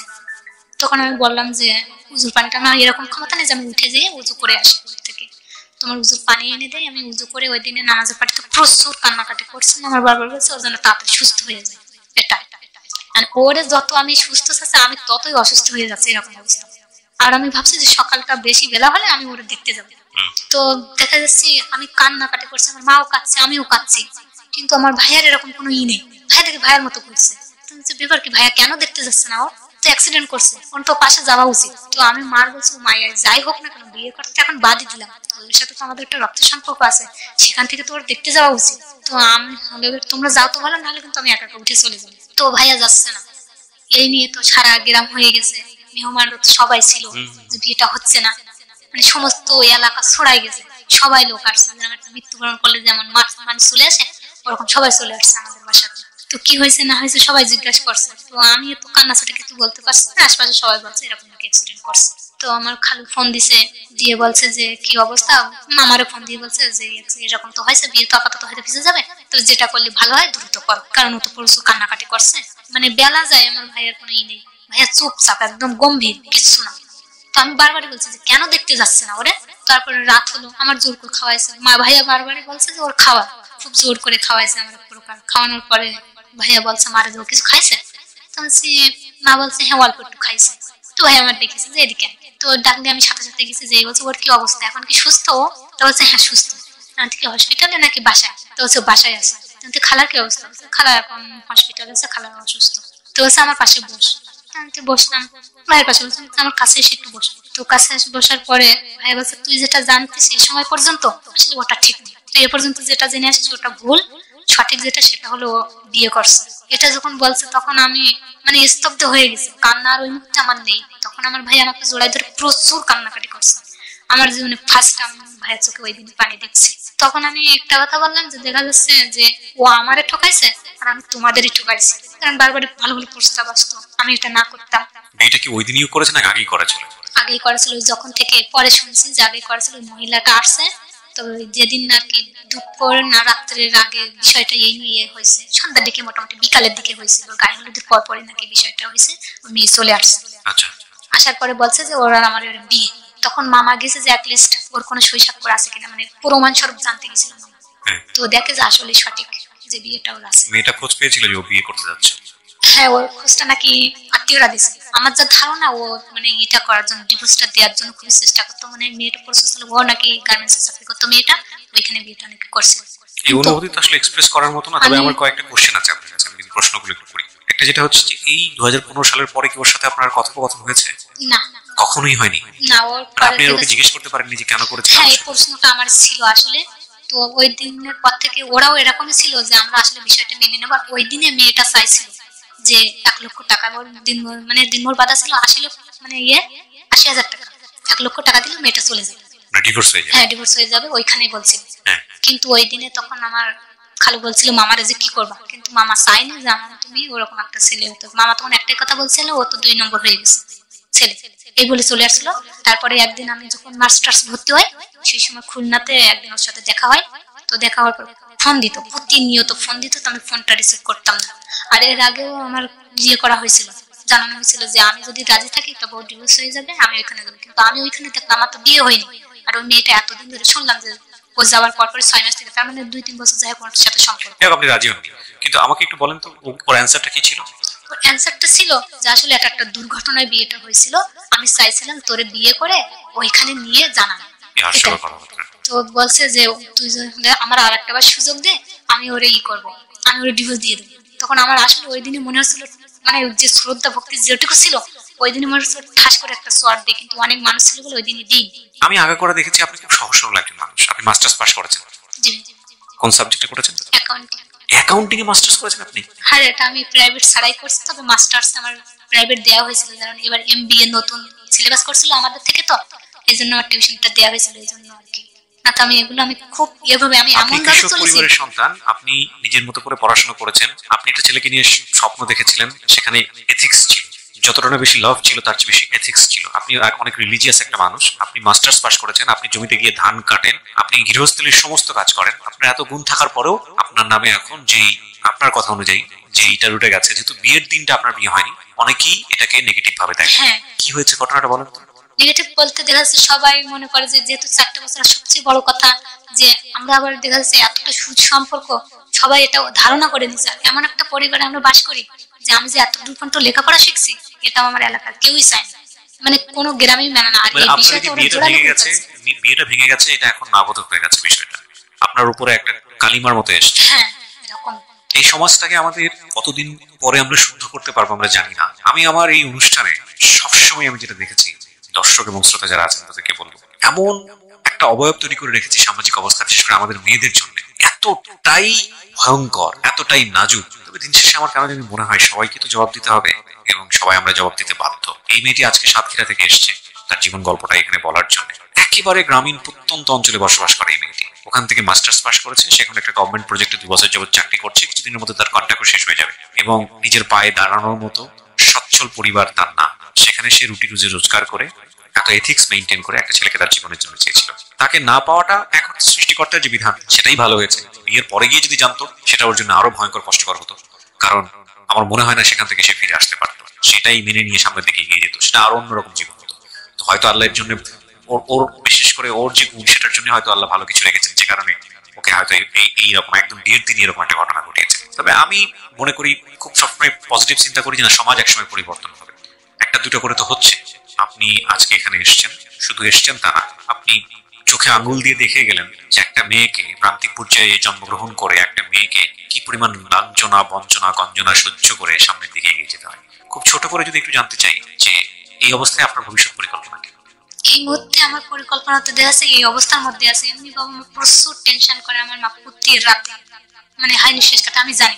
আমি জানি আমার মা টেনশনে আছে শুধু বিয়েটা নিয়ে। আর এরকমই প্রস্তাব আসছে, তারা চায় অন্তত মেয়েটার বিয়েটা, হ্যাঁ বিয়েটা হোক, কিন্তু এরকমও চাই যে তাদের চোখের সামনে থেকে দেখা যাচ্ছে দূরে থাক। আর আমি যেটা চাই যে ওদের আড়াল থেকে আমি দূরে কোথাও থাকলে এই কষ্টটা হয়তো আর থাকবে না। আমি আজও পর্যন্ত আমি ওদের মুখের দিকে আমি এখনো ভালো করে তাকাই, কথা বলি না, কারণ আমি যে সম্মান, আমি সেই দিনই বলছিলাম যে সম্মান আমি তোমাদের নষ্ট করেছি, একদিন আমি সেই সম্মান ফিরিয়ে দেবো, কিন্তু আসলে আমি কিভাবে ফিরিয়ে দেবো আমি নিজেই জানি না। তাওয়াক্কাল তো আল্লাহ। শেষ কথা, যে প্রিয় শ্রোতা, প্রত্যেকটা সময় যে কথাটা বলি, এক একটা জীবন গল্প আমাদেরকে নতুন নতুন চিন্তার খোরাক যোগায়। এই কানিকা তার ফ্যামিলির প্রতি কতটা অনুগত, যখন একটা মানুষকে জীবনের জন্য চেয়েছিল তার প্রতি কতটা অনুগত, সৃষ্টিকর্তার প্রতি কতটা অনুগত, নিজের জীবনের সৎ আচরণের প্রতি কতটা অনুগত, এটা আপনারা দেখেছেন। এবং কিছু বললাম না যে বিশ্বাস রাখতে হয়, এবং আমি বিশ্বাস করি কানিতা যেহেতু তার নিজের জীবনে কোনো ভুল করেনি, নিশ্চয়ই সৃষ্টিকর্তা তার জন্য ভালো কিছু নির্ধারণ করে রেখেছেন। ইন্নাল্লাহ মা'আস সাবিরিন। ধৈর্য ধারণ করুন। কানিতা, আমি আন্তরিকভাবে ধন্যবাদ জানাবো। সাতক্ষীরাতে আপনি অনুষ্ঠানটা শোনেন নিশ্চয়ই? জি ভাই। শুনে আপনি এখানে এসেছেন, আমাদেরকে আওয়াজ দিয়েছিলেন যে আপনি গল্পটা বলতে চান। অনেক ভালো থাকুন, অনেক কিছু শেখার আছে আপনার কাছ থেকে। টু বি অনেস্ট, এই পুরো 1.5-2 ঘন্টা যতক্ষণ আপনার কথা কথাগুলো শুনেছি আপনার দিকে তাকিয়ে, আই রিয়েলি ফিল পিস। আমি জানতাম আগে থেকে ঘটনাটা কি হবে, কিন্তু এতটা নাটকীয়তা ছিল এটা আমি জানতাম না। তবে ওই কথাটাই বলতে হয় যে জীবন নাটকের চেয়ে অনেক অনেক বেশি নাটকীয়। সবাই অনেক বেশি ভালো থাকুন প্রিয় শ্রোতা।